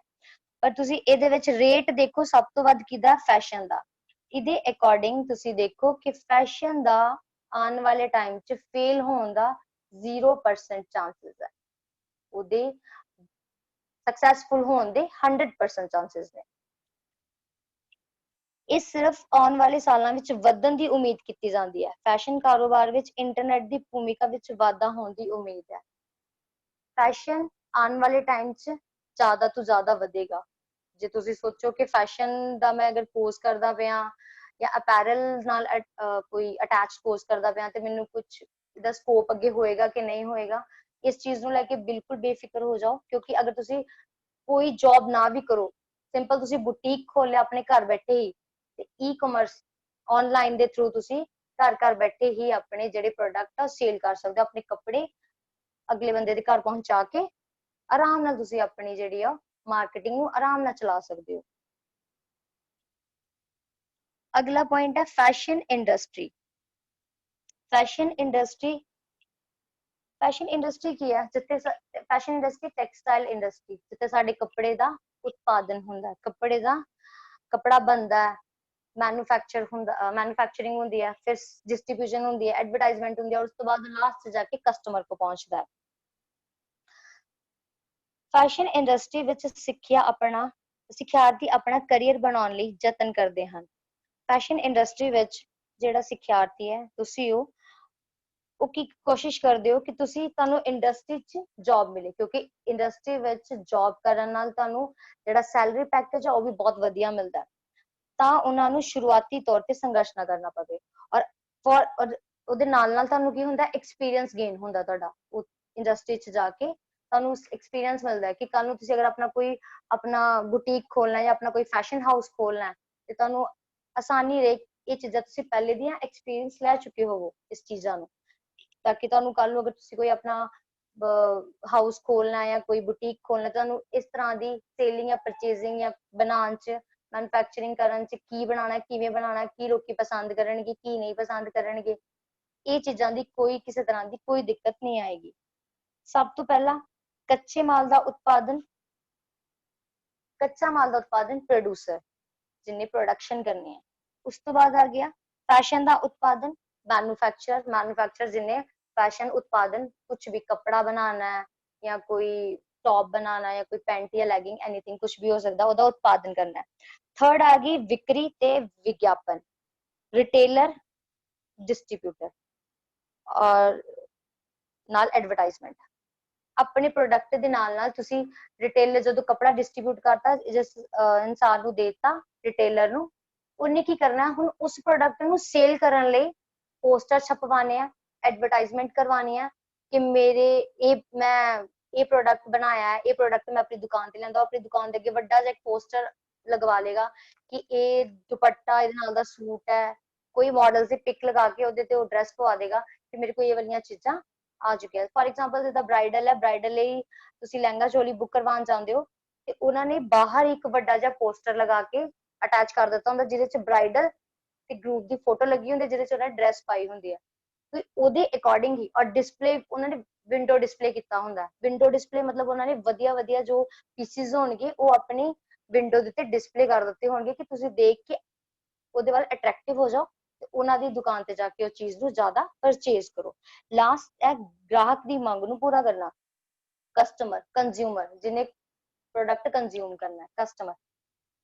ਹੁਣ ਉਹਦੇ ਅਕੋਰਡਿੰਗ ਹੀ ਤੁਸੀਂ ਆਪਣਾ ਜਿਹੜਾ ਪ੍ਰੋਡਕਟ ਹੈ, ਆਪਣਾ ਜਿਹੜਾ ਕੱਪੜਾ ਹੈ, ਉਹ ਉਹਨਾਂ ਦੇ ਅਕੋਰਡਿੰਗ ਹੀ ਤੁਸੀਂ ਬਣਾਓਗੇ। ਇੱਕ ਇੰਡਸਟਰੀ 'ਚ ਜਦੋਂ ਇੱਕ ਫੈਸ਼ਨ ਡਿਜ਼ਾਈਨਰ ਕੰਮ ਕਰਦਾ ਤੇ ਉਹਦੇ ਅੱਗੇ 3-4 ਇੱਕ ਟੀਮ ਬਣੀ ਹੁੰਦੀ ਹੈ। ਮਾਰਕੀਟ ਰਿਸਰਚਰ ਹੁੰਦਾ ਹੈ, ਟੇਲਰ ਸਟਿਚਰ ਹੁੰਦਾ, ਸਟਿਚਿੰਗ ਕਰਦਾ ਇੱਕ, ਕਟਿੰਗ ਕਰਦਾ ਇੱਕ, ਔਰ ਬਾਅਦ ਚੋਂ ਪੈਕਿੰਗ ਵਗੈਰਾ ਉਹ ਅਲੱਗ ਚੈਨਲਸ ਨੇ, ਉਹ ਉਹਨਾਂ ਦੇ ਨਾਲ ਅਟੈਚ ਨਹੀਂ ਹੁੰਦੇ। ਇਹ ਸਿਰਫ 3-4 ਬੰਦੇ ਇਹਨਾਂ ਦੇ ਨਾਲ ਅਟੈਚ ਹੁੰਦੇ ਨੇ। ਜਿਹੜਾ ਮਾਰਕੀਟ ਰਿਸਰਚਰ ਹੈ ਉਹ ਕੀ ਕੰਮ ਕਰਦਾ ਹੈ? ਮਾਰਕੀਟ ਰਿਸਰਚਰ ਨੂੰ ਜਿਹੜਾ ਇੰਡੀਆ ਦੇ ਵਿੱਚ ਵੱਡੀ ਵੱਡੀ ਸਿਟੀਜ਼ 'ਚ ਭੇਜ ਦਿੱਤਾ ਜਾਂਦਾ ਹੈ। ਉਹ ਸਿਟੀਜ਼ 'ਚ ਜਾ ਕੇ ਅਲੱਗ-ਅਲੱਗ ਜਿਹੜੇ ਏਰੀਆਜ਼ ਹੈ ਉਹਨਾਂ ਨੂੰ ਏਰੀਆਜ਼ ਵੰਡ ਦਿੱਤੇ ਜਾਂਦੇ ਆ। ਉਹ ਏਰੀਆ 'ਚ ਜਾ ਕੇ ਉਹ ਹਰ ਇਨਸਾਨ, ਹਰ ਇੱਕ ਅਲੱਗ-ਅਲੱਗ ਪਰਸਨ ਦੇ ਘਰ ਜਾਂਦਾ ਹੈ। ਘਰ ਜਾ ਕੇ ਉਹਨਾਂ ਨੂੰ ਇੱਕ ਸਲਿੱਪ ਦਿੰਦਾ। ਸਲਿੱਪ ਦੇ ਵਿੱਚ ਕੀ ਲਿਖਿਆ ਹੁੰਦਾ ਹੈ? ਫॉर एग्जांपल ਸਮਝ ਲਓ ਕਿ ਤੁਸੀਂ ਹੁਣ ਟੌਪ ਪਾਉਂਦੇ ਹੋ ਜਾਂ ਜੀਨਸ, ਤੁਸੀਂ ਜੀਨਸ ਦੇ ਵੈਸਟਰਨ ਡਰੈਸ ਦੇ ਜ਼ਿਆਦਾ ਸ਼ੌਕੀਨ ਹੋ। ਵੈਸਟਰਨ ਡਰੈਸ ਦੇ ਵਿੱਚ ਉਹਨਾਂ ਨੇ ਸਕਰਟ ਲਿਖੀ ਹੋਏਗੀ, ਨਿੱਕਰ ਲਿਖੀ ਹੋਏਗੀ, ਪੈਂਟ ਲਿਖੀ ਹੋਏਗੀ, ਕੈਪਰੀ ਲਿਖੀ ਹੋਏਗੀ। ਇਹ ਜਿਹੜੇ ਸਲਿੱਪ ਹੈ ਇਹ ਉਹਨੇ 5 ਤੋਂ 6 ਘਰਾਂ 'ਚ ਵੰਡ ਦੇਣੇ ਆ ਇੱਕ ਟਾਈਮ ਤੇ। ਜਦੋਂ ਉਹਨੂੰ ਕਲੈਕਟ ਕਰੇਗਾ ਉਹਦੇ 'ਚ ਉਹ ਦੇਖਦਾ ਹੈ ਕਿ ਜਿਹੜੇ 5-6 ਘਰ ਨੇ ਇਹਨਾਂ ਦੇ ਵਿੱਚੋਂ ਸਭ ਤੋਂ ਜ਼ਿਆਦਾ ਲੋਕਾਂ ਨੇ ਕੀ ਚੂਜ਼ ਕੀਤਾ ਹੈ। ਸੇਮ ਟਿਕ ਕਿਹਦੇ ਤੇ ਵੱਜੀ ਹੈ? ਨਿੱਕਰ ਤੇ ਜ਼ਿਆਦਾ ਟਿਕ ਵੱਜੀ ਹੈ, ਕੈਪਰੀ ਤੇ, ਜੀਨਸ ਤੇ, ਕਿ ਕਿਹਦੇ ਤੇ? ਫਿਰ ਜਿਸ ਚੀਜ਼ ਤੇ ਜ਼ਿਆਦਾ ਟਿਕਸ ਵੱਜੀਆਂ ਹੁੰਦੀਆਂ ਹੈ ਉਸ ਚੀਜ਼ ਦੀ ਜ਼ਿਆਦਾ ਪ੍ਰੋਡਕਸ਼ਨ ਕਰਦੇ ਆ। ਮਤਲਬ ਉਹ ਕਸਟਮਰ ਨੂੰ ਉਹ ਚੀਜ਼ ਜ਼ਿਆਦਾ ਪਸੰਦ ਹੈ, ਫਿਰ ਉਹਦੇ ਅਕੋਰਡਿੰਗ ਹੀ ਉਹ ਕੱਪੜੇ ਦੀ ਮੈਨੂਫੈਕਚਰਿੰਗ ਕਰਦੇ, ਫਿਰ ਉਹ ਵਾਲਾ ਪ੍ਰੋਡਕਟ ਉਹ ਜ਼ਿਆਦਾ ਬਣਾਉਂਦੇ ਆ। ਕੱਪੜਾ ਉਹ ਵਾਲਾ ਕੱਪੜਾ ਫਿਰ ਜ਼ਿਆਦਾ ਬਣਾਉਂਦੇ ਆ ਜੋ ਕਸਟਮਰ ਨੂੰ ਜ਼ਿਆਦਾ ਪਸੰਦ ਹੋਏ। ਇਹ ਫੈਸ਼ਨ ਇੰਡਸਟਰੀ ਹੈ।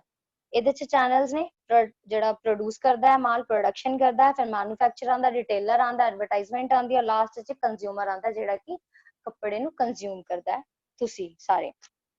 ਉਸ ਤੋਂ ਬਾਅਦ ਆ ਗਿਆ ਫੈਸ਼ਨ ਡਿਜ਼ਾਈਨਰ ਦੀ ਭੂਮਿਕਾ। ਇੱਕ ਫੈਸ਼ਨ ਡਿਜ਼ਾਈਨਰ ਦੀ ਭੂਮਿਕਾ ਇੰਡਸਟਰੀ ਚ ਕੀ ਹੁੰਦੀ ਹੈ? ਫੈਸ਼ਨ ਡਿਜ਼ਾਈਨਰ ਤੋਂ ਬਿਨਾ, ਅਗਰ ਤੁਸੀਂ ਸੋਚੋ ਕਿ ਇੱਕ ਟੈਕਸਟਾਈਲ ਕੰਪਨੀ ਫੈਸ਼ਨ ਡਿਜ਼ਾਈਨਰ ਤੋਂ ਬਿਨਾ ਚੱਲ ਸਕਦੀ ਹੈ ਤੇ ਇਹ ਬਿਲਕੁਲ ਗਲਤ ਹੈ। ਜਦੋਂ ਤੱਕ ਇੱਕ ਫੈਸ਼ਨ ਡਿਜ਼ਾਈਨਰ ਤੁਹਾਨੂੰ ਕੱਪੜਾ ਡਿਜ਼ਾਈਨ ਕਰਕੇ ਨਹੀਂ ਦੇਵੇਗਾ ਉਦੋਂ ਤੱਕ ਤੁਸੀਂ ਕੱਪੜੇ ਦਾ ਉਤਪਾਦ ਨਹੀਂ ਕਰ ਸਕਦੇ, ਉਹਦੀ ਮੈਨੂਫੈਕਚਰਿੰਗ ਨਹੀਂ ਕਰ ਸਕਦੇ। ਇੱਕ ਫੈਸ਼ਨ ਡਿਜ਼ਾਈਨਰ ਦੀ ਭੂਮਿਕਾ ਬਾਜ਼ਾਰ ਜਾਂ ਉਦਯੋਗ ਦੇ ਅਨੁਸਾਰ ਵੱਖ-ਵੱਖ ਹੁੰਦੀ ਹੈ।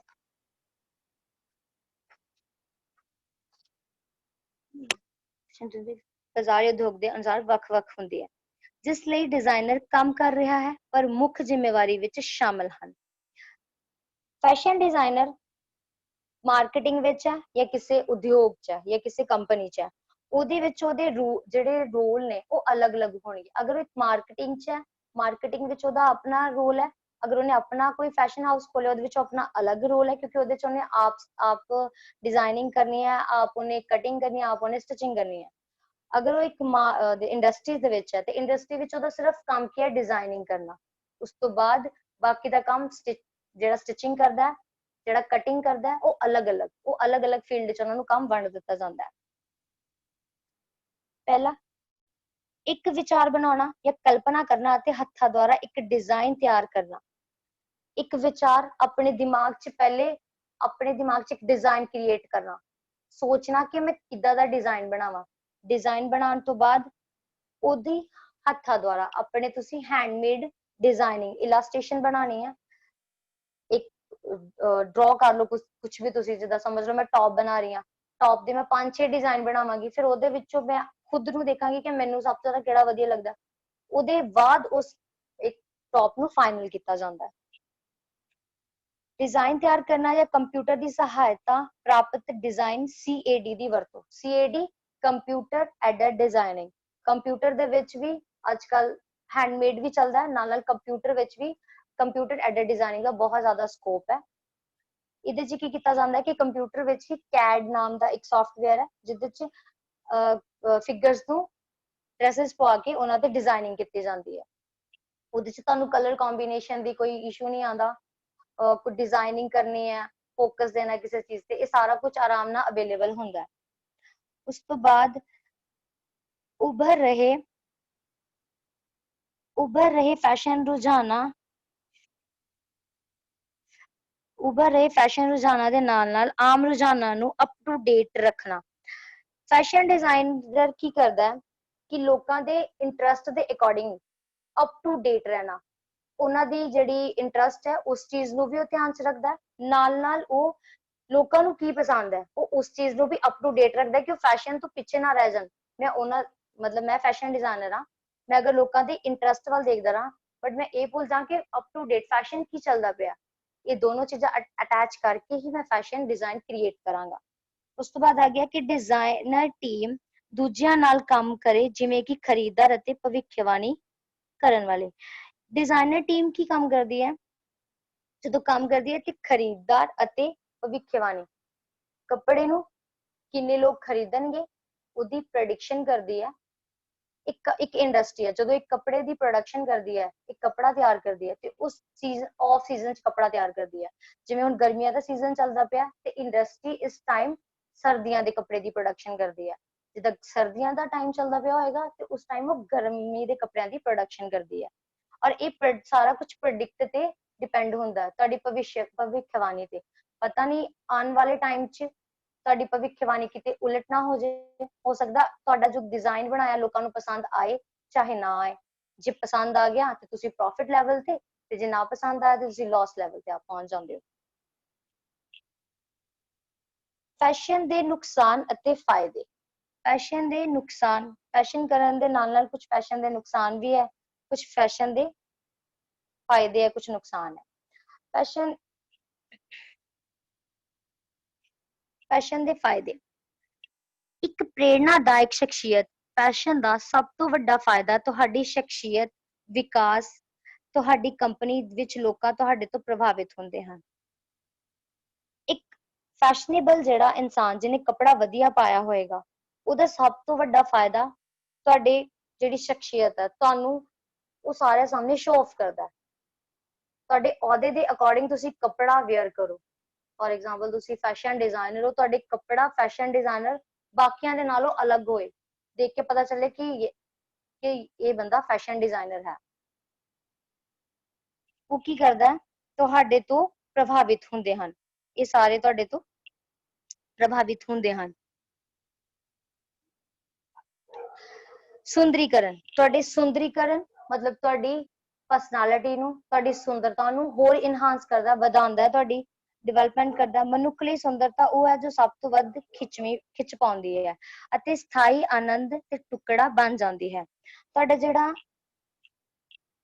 ਜਿਹੜਾ ਫੈਸ਼ਨ ਹੈ, ਤੁਸੀਂ ਜੋ ਕੱਪੜਾ ਪਾਇਆ ਹੋਏਗਾ ਉਹ ਤੁਹਾਡੀ ਪਰਸਨੈਲਿਟੀ ਨੂੰ ਹੋਰ ਜ਼ਿਆਦਾ ਡਿਵੈਲਪ ਕਰ ਦਿੰਦਾ ਹੈ। ਫॉर एग्जांपल ਤੁਸੀਂ ਫੇਅਰ ਕਲਰ, ਤੁਹਾਡਾ ਕਲਰ ਜਿਹੜਾ ਕੰਪਲੈਕਸ਼ਨ ਆ ਉਹ ਫੇਅਰ ਹੈ, ਉਹਦੇ ਅਕੋਰਡਿੰਗ ਤੁਸੀਂ ਕੱਪੜਾ ਰੈੱਡ ਕਲਰ ਪਾਇਆ, ਉਹ ਰੈੱਡ ਕਲਰ ਤੁਹਾਡੇ ਫੇਸ ਤੇ ਹੋਰ ਉੱਭਰ ਕੇ ਆਏਗਾ। ਉਹ ਤੁਹਾਡੀ ਪਰਸਨੈਲਿਟੀ ਨੂੰ, ਤੁਹਾਡੀ ਲੁਕਿੰਗ ਨੂੰ ਹੋਰ ਸ਼ੋ ਕਰੇਗਾ ਲੋਕਾਂ ਦੇ ਸਾਹਮਣੇ। ਇਹ ਤੁਹਾਨੂੰ ਭਰੋਸੇਮੰਦ ਬਣਾਉਂਦਾ ਹੈ। ਫੈਸ਼ਨ ਯੋਗ ਲੋਕ ਆਮ ਤੌਰ ਤੇ ਸਪਸ਼ਟ ਹੁੰਦੇ ਹਨ ਅਤੇ ਹਰ ਖੇਤਰ ਵਿੱਚ ਇੱਕ ਕਦਮ ਅੱਗੇ ਹੁੰਦੇ ਹਨ। ਜਿਹੜੇ ਫੈਸ਼ਨੇਬਲ ਲੋਕ ਨੇ ਕੌਨਫੀਡੈਂਟ ਹੁੰਦੇ ਆ ਔਰ ਬਾਕੀ ਲੋਕਾਂ ਦੇ ਅਕੋਰਡਿੰਗ ਉਹ ਅੱਗੇ ਚੱਲਦੇ ਨੇ, ਇੱਕ ਕਦਮ ਅੱਗੇ ਚੱਲਦੇ ਨੇ, ਆਪਣੇ ਆਪ ਨੂੰ ਖੁਦ ਫੀਲ ਕਰਦੇ ਆ ਕਿ ਮੈਂ ਥੋੜਾ ਕੌਨਫੀਡੈਂਟ ਆ, ਮੈਂ ਕੱਪੜਾ ਵੀ ਵਧੀਆ ਪਾਇਆ ਔਰ ਮੈਂ ਆਪਣੇ ਆਪ ਨੂੰ ਫੀਲ ਕਰਾਂਗਾ ਕਿ ਮੈਂ ਅੱਗੇ ਚੱਲ ਰਿਹਾ ਇਹਨਾਂ ਦੇ ਅਕੋਰਡਿੰਗ। ਅੰਦਰੂਨੀ ਆਨੰਦ। ਤੁਹਾਨੂੰ ਇੰਟਰਨਲੀ ਜਦੋਂ ਤੁਸੀਂ ਕੱਪੜਾ ਬੈਟਰ ਵਧੀਆ ਕੱਪੜਾ ਪਾਏਗਾ ਤੁਹਾਨੂੰ ਇੰਟਰਨਲੀ ਵਧੀਆ ਫੀਲ ਹੋਏਗਾ ਤੇ ਤੁਸੀਂ ਕੱਪੜਾ ਹੀ ਵਧੀਆ ਪਾਇਆ ਹੋਏਗਾ। ਜਦੋਂ ਤੁਸੀਂ ਸਮਾਜ ਵਿੱਚ ਵਿਸ਼ਵਾਸ ਬਣ ਜਾਂਦਾ ਹੈ ਅਤੇ ਦਲੇਰ ਕੰਮ ਕਰਦੇ ਹੋ, ਤੁਹਾਨੂੰ ਅੰਦਰੂਨੀ ਆਨੰਦ ਦੀ ਭਾਵਨਾ ਮਹਿਸੂਸ ਹੁੰਦੀ ਹੈ। ਜਦ ਤੁਸੀਂ ਕੱਪੜਾ ਵਧੀਆ ਪਾਏਗਾ ਤੁਸੀਂ ਕੌਨਫੀਡੈਂਟ ਨਾਲ ਕੋਈ ਵੀ ਕੰਮ ਪੂਰੇ ਕੌਨਫੀਡੈਂਟ ਲੈਵਲ ਨਾਲ ਕਰਦੇ ਹੋ, ਉਹ ਤੁਹਾਨੂੰ ਅੰਦਰ ਇੰਟਰਨਲੀ ਇੱਕ ਖੁਸ਼ੀ ਮਹਿਸੂਸ ਕਰਵਾਉਂਦਾ ਹੈ, ਕੌਨਫੀਡੈਂਟ ਲੈਵਲ ਆਉਂਦਾ, ਤੁਹਾਨੂੰ ਹਰ ਇੱਕ ਚੀਜ਼ ਵਧੀਆ ਵਧੀਆ ਮਹਿਸੂਸ ਹੁੰਦੀ ਹੈ। ਇਹ ਸਾਰੀਆਂ ਚੀਜ਼ਾਂ ਫੈਸ਼ਨ ਦੇ ਫਾਇਦੇ ਨੇ। ਇੱਕ ਸਾਈਡ ਜਿੱਥੇ ਫੈਸ਼ਨ ਦੇ ਫਾਇਦੇ ਹੈ, ਦੂਸਰੀ ਸਾਈਡ ਫੈਸ਼ਨ ਦੇ ਕੁਝ ਨੁਕਸਾਨ ਵੀ ਹੈ, ਬਹੁਤ ਸਾਰੇ ਲॉसेस भी है फैशन ਦੇ। ਤੁਸੀਂ ਉਹਨਾਂ ਚੀਜ਼ਾਂ ਤੇ ਫੈਸ਼ਨ ਦੇ ਨੁਕਸਾਨ, ਤੁਸੀਂ ਉਹਨਾਂ ਚੀਜ਼ਾਂ ਤੇ ਪੈਸਾ ਖਰਚ ਕਰਦੇ ਹੋ ਜੋ ਤੁਹਾਡੇ ਲਈ ਜ਼ਰੂਰੀ ਨਹੀਂ ਹੋ ਸਕਦੀਆਂ। ਜੋ ਕਈ ਫੈਸ਼ਨ ਕੌਨਸ਼ੀਅਸ ਹੋ ਜਾਂਦੇ ਨੇ, ਮਤਲਬ ਉਹਨਾਂ ਲਈ ਫੈਸ਼ਨ ਹੀ ਸਾਰੀ ਕੁਝ ਚੀਜ਼ ਹੈ ਕਿ ਮੈਂ ਸਭ ਤੋਂ ਬੈਟਰ ਲੱਗਣਾ, ਓਵਰ ਕੌਨਫੀਡੈਂਟ ਆ ਜਾਂਦਾ ਕਈਆਂ 'ਚ। ਉਹਨਾਂ ਨੂੰ ਕੀ ਲੱਗਦਾ ਕਿ ਮੈਂ ਸਾਰਿਆਂ ਨਾਲੋਂ ਬੈਟਰ ਦਿਖਣਾ ਚਾਹਾਂ, ਕੋਈ ਮੇਰੇ ਤੋਂ ਬੈਟਰ ਨਾ ਬਣੇ। ਤੁਸੀਂ ਅਨਨੈਸੈਸਰੀ ਚੀਜ਼ਾਂ ਤੇ ਪੈਸਾ ਖਰਚ ਕਰਨਾ ਸ਼ੁਰੂ ਕਰ ਦਿੰਦੇ ਹੋ। ਸਪਸ਼ਟ ਹੈ ਕਿ ਤੁਹਾਡੇ ਕੋਲ ਤੁਹਾਡੇ ਨਾਲੋਂ ਬਿਲਕੁਲ ਵੱਖਰਾ ਲੱਗਣ ਲਈ ਬਹੁਤ ਸਾਰਾ ਸਮਾਂ। obvious ਹੈ, ਅਗਰ ਤੁਸੀਂ ਇਸ ਆਪਣੇ ਮਾਈਂਡ 'ਚ ਸੋਚ ਕੇ ਬੈਠੇ ਹੋ ਕਿ ਅੱਜ ਮੈਂ ਇਸ ਓਕੇਜ਼ਨ ਤੇ ਸਾਰਿਆਂ ਨਾਲੋਂ ਅਲੱਗ ਲੱਗਣਾ ਹੈ, ਮੈਂ ਅਲੱਗ ਹੇਅਰ ਸਟਾਈਲ ਕਰਾਂ, ਮੈਂ ਅਲੱਗ ਡਰੈਸਸ ਪਾਵਾਂ, ਮੈਂ ਅਲੱਗ, ਮੇਰੇ ਕੋ ਅਸੈਸਰੀ, ਮੇਰੇ ਸ਼ੂਜ਼, ਮੇਰੀ ਪਰਸਿਸ ਸਾਰਿਆਂ ਤੋਂ ਡਿਫਰੈਂਟ ਹੋਏ, ਤੇ obvious ਉਹਦੇ ਲਈ ਤੁਹਾਨੂੰ ਟਾਈਮ ਬਹੁਤ ਜ਼ਿਆਦਾ ਲੱਗੇਗਾ, ਟਾਈਮ ਵੇਸਟਿੰਗ ਬਹੁਤ ਜ਼ਿਆਦਾ ਹੋਏਗੀ। ਇਹ ਵਿਦਿਆਰਥੀ ਦੇ ਮਨ ਨੂੰ ਉਹਨਾਂ ਦੀ ਪੜ੍ਹਾਈ ਤੋਂ ਦੂਰ ਕਰਦਾ ਹੈ। ਕੁਝ ਬੱਚੇ ਫੈਸ਼ਨ ਨੂੰ ਲੈ ਕੇ ਇੰਨੇ ਕੌਨਸ਼ੀਅਸ ਹੋ ਜਾਂਦੇ ਆ ਕਿ ਉਹਨਾਂ ਨੂੰ ਫੈਸ਼ਨ ਤੋਂ ਇਲਾਵਾ ਹੋਰ ਕੋਈ ਚੀਜ਼ ਨਜ਼ਰ ਹੀ ਨਹੀਂ ਆਉਂਦੀ। ਕਾਲਜ, ਆਈਟੀਆਈ, ਕਿਤੇ ਵੀ ਜਾਣਾ, ਉਹਨਾਂ ਲਈ ਫੈਸ਼ਨ ਸਭ ਤੋਂ ਪਹਿਲੀ ਪ੍ਰੈਫਰੈਂਸ ਹੈ। ਹਾਲਾਂਕਿ ਸਟੂਡੈਂਟ ਲਈ ਫੈਸ਼ਨ ਇਸ ਟਾਈਮ ਜ਼ਰੂਰੀ ਨਹੀਂ ਹੈ, ਬਟ ਫਿਰ ਵੀ ਅਪ ਟੂ ਡੇਟ ਰਹੋ। ਬਟ ਫੈਸ਼ਨ ਨੂੰ ਲੈ ਕੇ ਇੰਨਾ ਕੌਨਸ਼ੀਅਸ ਵੀ ਨਾ ਹੋ ਜਾਓ ਕਿ ਤੁਸੀਂ ਫੈਸ਼ਨ ਨੂੰ ਹੀ ਆਪਣਾ ਜਿਹੜਾ ਉਹ ਸਭ ਕੁਝ ਮੰਨ ਲਓ ਕਿ ਫੈਸ਼ਨ ਦੇ ਬਿਨਾ ਮੈਂ ਕੁਝ ਨਹੀਂ ਆ। ਸੋਸਾਇਟੀ ਤੁਹਾਡੇ ਪਹਿਰਾਵੇ ਜਾਂ ਫੈਸ਼ਨ ਸ਼ੈਲੀ ਦੁਆਰਾ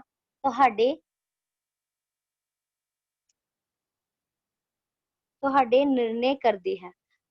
ਇੱਕ ਸਭ ਤੋਂ ਵੱਡਾ ਲਾਸ ਫੈਸ਼ਨ ਦਾ ਕੀ ਹੈ ਕਿ ਜਿਹੜੀ ਸਾਡੀ ਸੋਸਾਇਟੀ ਹੈ ਉਹ ਸਾਨੂੰ ਅਕੋਰਡਿੰਗ ਟੂ ਸਾਡੇ ਕੱਪੜਿਆਂ ਦੇ, ਅਕੋਰਡਿੰਗ ਟੂ ਸਾਡੀ ਡਰੈਸਿੰਗ ਸੈਂਸ ਦੇ ਅਕੋਰਡਿੰਗ ਉਹ ਸਾਨੂੰ ਜੱਜ ਕਰਨਾ ਸ਼ੁਰੂ ਕਰ ਦਿੰਦੀ ਹੈ। ਅਗਰ ਕੱਪੜਾ ਮਾੜਾ ਪਾਇਆ, ਉਹਨਾਂ ਨੇ ਸੋਚਣਾ ਕਿ ਇਹ ਲੋ ਕਲਾਸ ਦੀ ਫੈਮਿਲੀ ਤੋਂ ਬਿਲੋਂਗ ਕਰਦਾ ਹੈ। ਕੱਪੜਾ ਸਹੀ ਪਾਇਆ, ਮਿਡਲ ਕਲਾਸ ਤੋਂ। ਔਰ ਅਗਰ ਤੁਸੀਂ ਕੱਪੜਾ ਬਹੁਤ ਜ਼ਿਆਦਾ ਸੁੰਦਰ, ਅਟਰੈਕਟਿਵ, ਹੈਵੀ ਕੱਪੜਾ ਪਾਇਆ ਤੇ ਉਹ ਤੁਹਾਨੂੰ ਇਹ ਤੋਂ ਦੇਖ ਕੇ ਜੱਜ ਕਰੇਗਾ ਕਿ ਹਾਂ ਇਹ ਵੱਡੀ ਸੋਸਾਇਟੀ ਤੋਂ ਮਤਲਬ ਹਾਈ ਫੈਮਿਲੀ ਤੋਂ ਬਿਲੋਂਗ ਕਰਦਾ ਹੈ। ਫਿਰ ਉਹ ਤੁਹਾਨੂੰ ਟ੍ਰੀਟ ਵੀ ਉਸ ਅਕੋਰਡਿੰਗ ਹੀ ਕਰਨਗੇ। ਉਹ ਤੁਹਾਡੀ ਡਰੈਸਿੰਗ ਸੈਂਸ ਦੇ ਅਕੋਰਡਿੰਗ ਤੁਹਾਨੂੰ ਟ੍ਰੀਟ ਕਰਨਾ ਸ਼ੁਰੂ ਕਰ ਦਿੰਦੇ ਆ, ਤੁਹਾਡੀ ਡਰੈਸਿੰਗ ਸੈਂਸ ਦੇ ਅਕੋਰਡਿੰਗ ਤੁਹਾਨੂੰ ਜਜਮੈਂਟ ਕਰਨਾ ਸ਼ੁਰੂ ਕਰ ਦਿੰਦੇ ਆ। ਇਹ ਸਭ ਤੋਂ ਵੱਡਾ ਜਿਹੜਾ ਨੁਕਸਾਨ ਹੈ ਉਹ ਫੈਸ਼ਨ ਦਾ ਇਹ ਹੈ ਇਸ ਟਾਈਮ ਤੇ।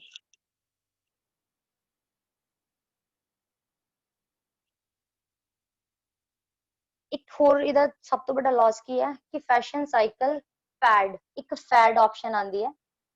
ਸ਼ਾਰਟ ਟਾਈਮ ਫੈਸ਼ਨ, ਥੋੜੇ ਟਾਈਮ ਲਈ ਫੈਸ਼ਨ ਆਂਦਾ ਹੈ।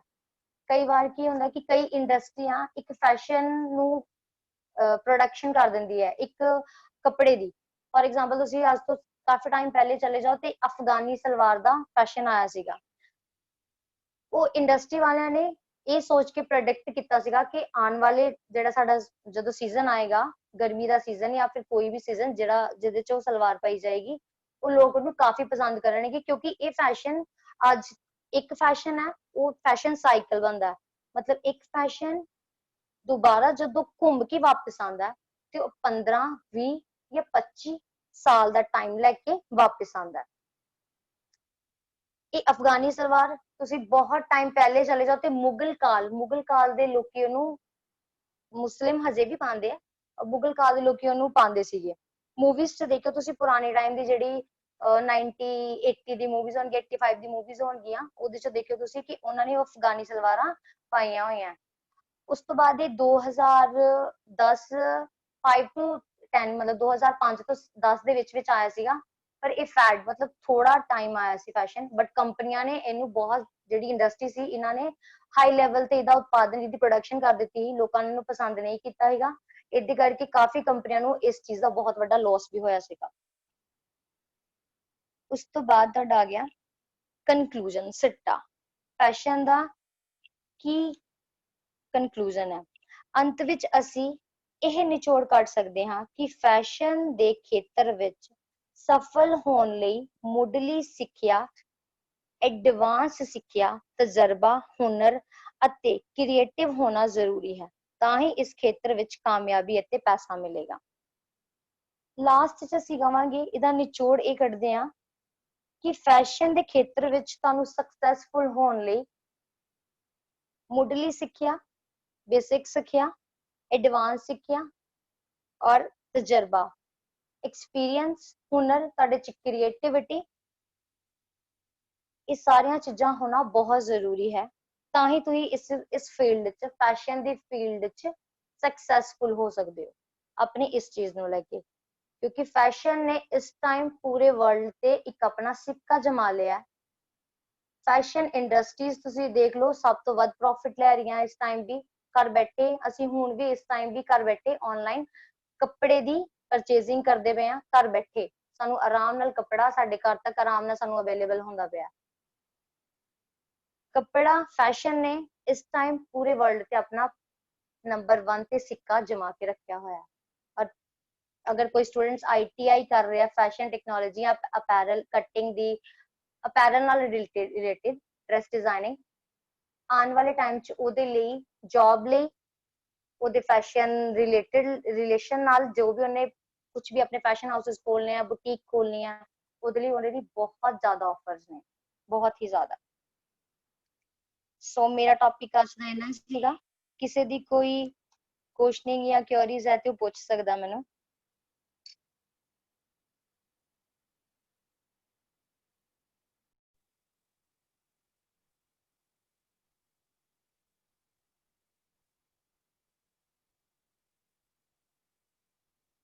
हेलो हेलो लवजीत, अपने आप ਨੂੰ ਅਨਮਿਊਟ ਕਰਕੇ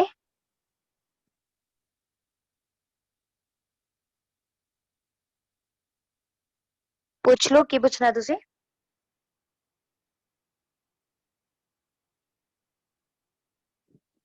ਲਵਜੀਤ ਮੇਰੀ ਸਾਊਂਡ ਆਂਦੀ ਪਈ ਹੈ?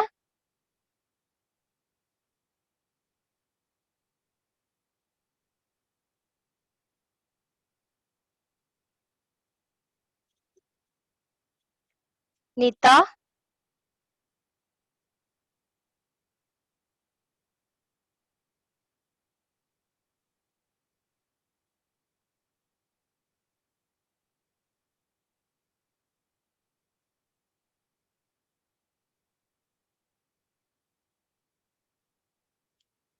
ਕਿਸੇ ਦੀ ਕਿਸੇ ਵੀ ਤਰ੍ਹਾਂ ਦੀ ਕੋਈ ਕੁਐਸਚਨਿੰਗ ਹੈ, ਕੁਝ ਪੁੱਛਣਾ ਚਾਹੁੰਦਾ ਤੇ ਪੁੱਛ ਸਕਦਾ ਹੈ।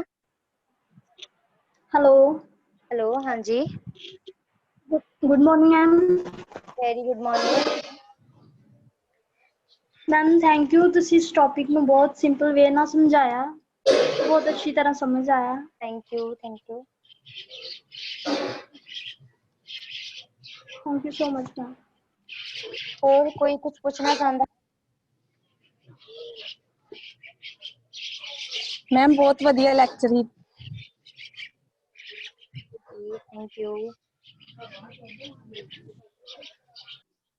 Hello hello good morning ma'am. Very good morning जी। ਮੈਮ ਬਹੁਤ ਵਧੀਆ ਲੈਕਚਰ ਸੀ ਤੁਹਾਡਾ, ਬਹੁਤ ਸੋਹਣੇ ਤਰੀਕੇ ਨਾਲ ਤੁਸੀਂ ਸਮਝਾਇਆ। ਬਟ ਮੈਂ थैंक यू ਥੋੜਾ ਲੇਟ ਜੁਆਇਨ ਕਰ ਪਈ, ਬਟ ਜਿੰਨਾ ਵੀ ਮੈਂ ਸੁਣਿਆ ਬਹੁਤ ਵਧੀਆ ਸੀਗਾ। Thank you so much. Thank you जी, थैंक यू सो मच। ਤੁਸੀਂ ਕਿੱਥੋਂ ਬੋਲ ਰਹੇ ਹੋ? ਮੈਂ ਆਈਟੀ ਭੋਗਪੁਰ ਤੋਂ ਆ ਮੈਮ, ਫੈਸ਼ਨ ਟੈਕਨੋਲੋਜੀ ਦੀ instructor. Okay thank you ma'am, thank you so much. Thanks to you ma'am, thank you. ਹੋਰ ਕਿਸੇ ਨੇ ਕੁਝ ਪੁੱਛਣਾ ਤੇ ਪੁੱਛ ਸਕਦਾ ਹੈ।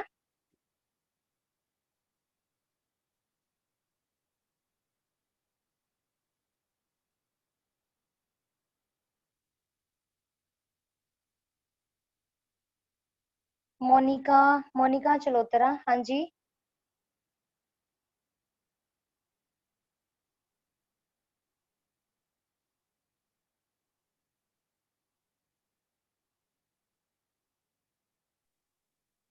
हेलो हेलो हाँ जी, hello good morning ma'am.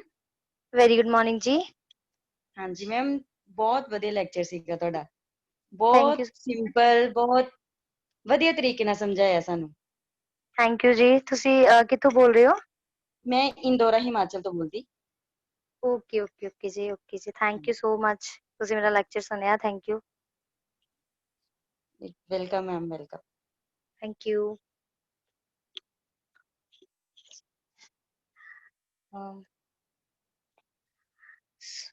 Sudesh Kumari, Sudesh madam ਤੁਸੀਂ?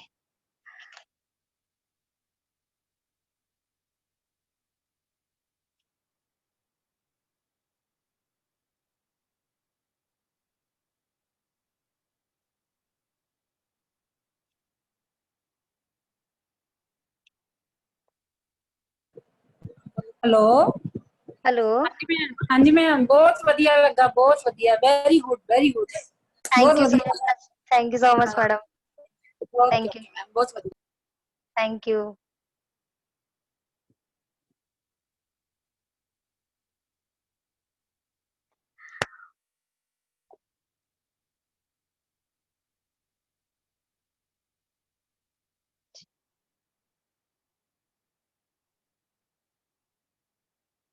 हाँ जी सर।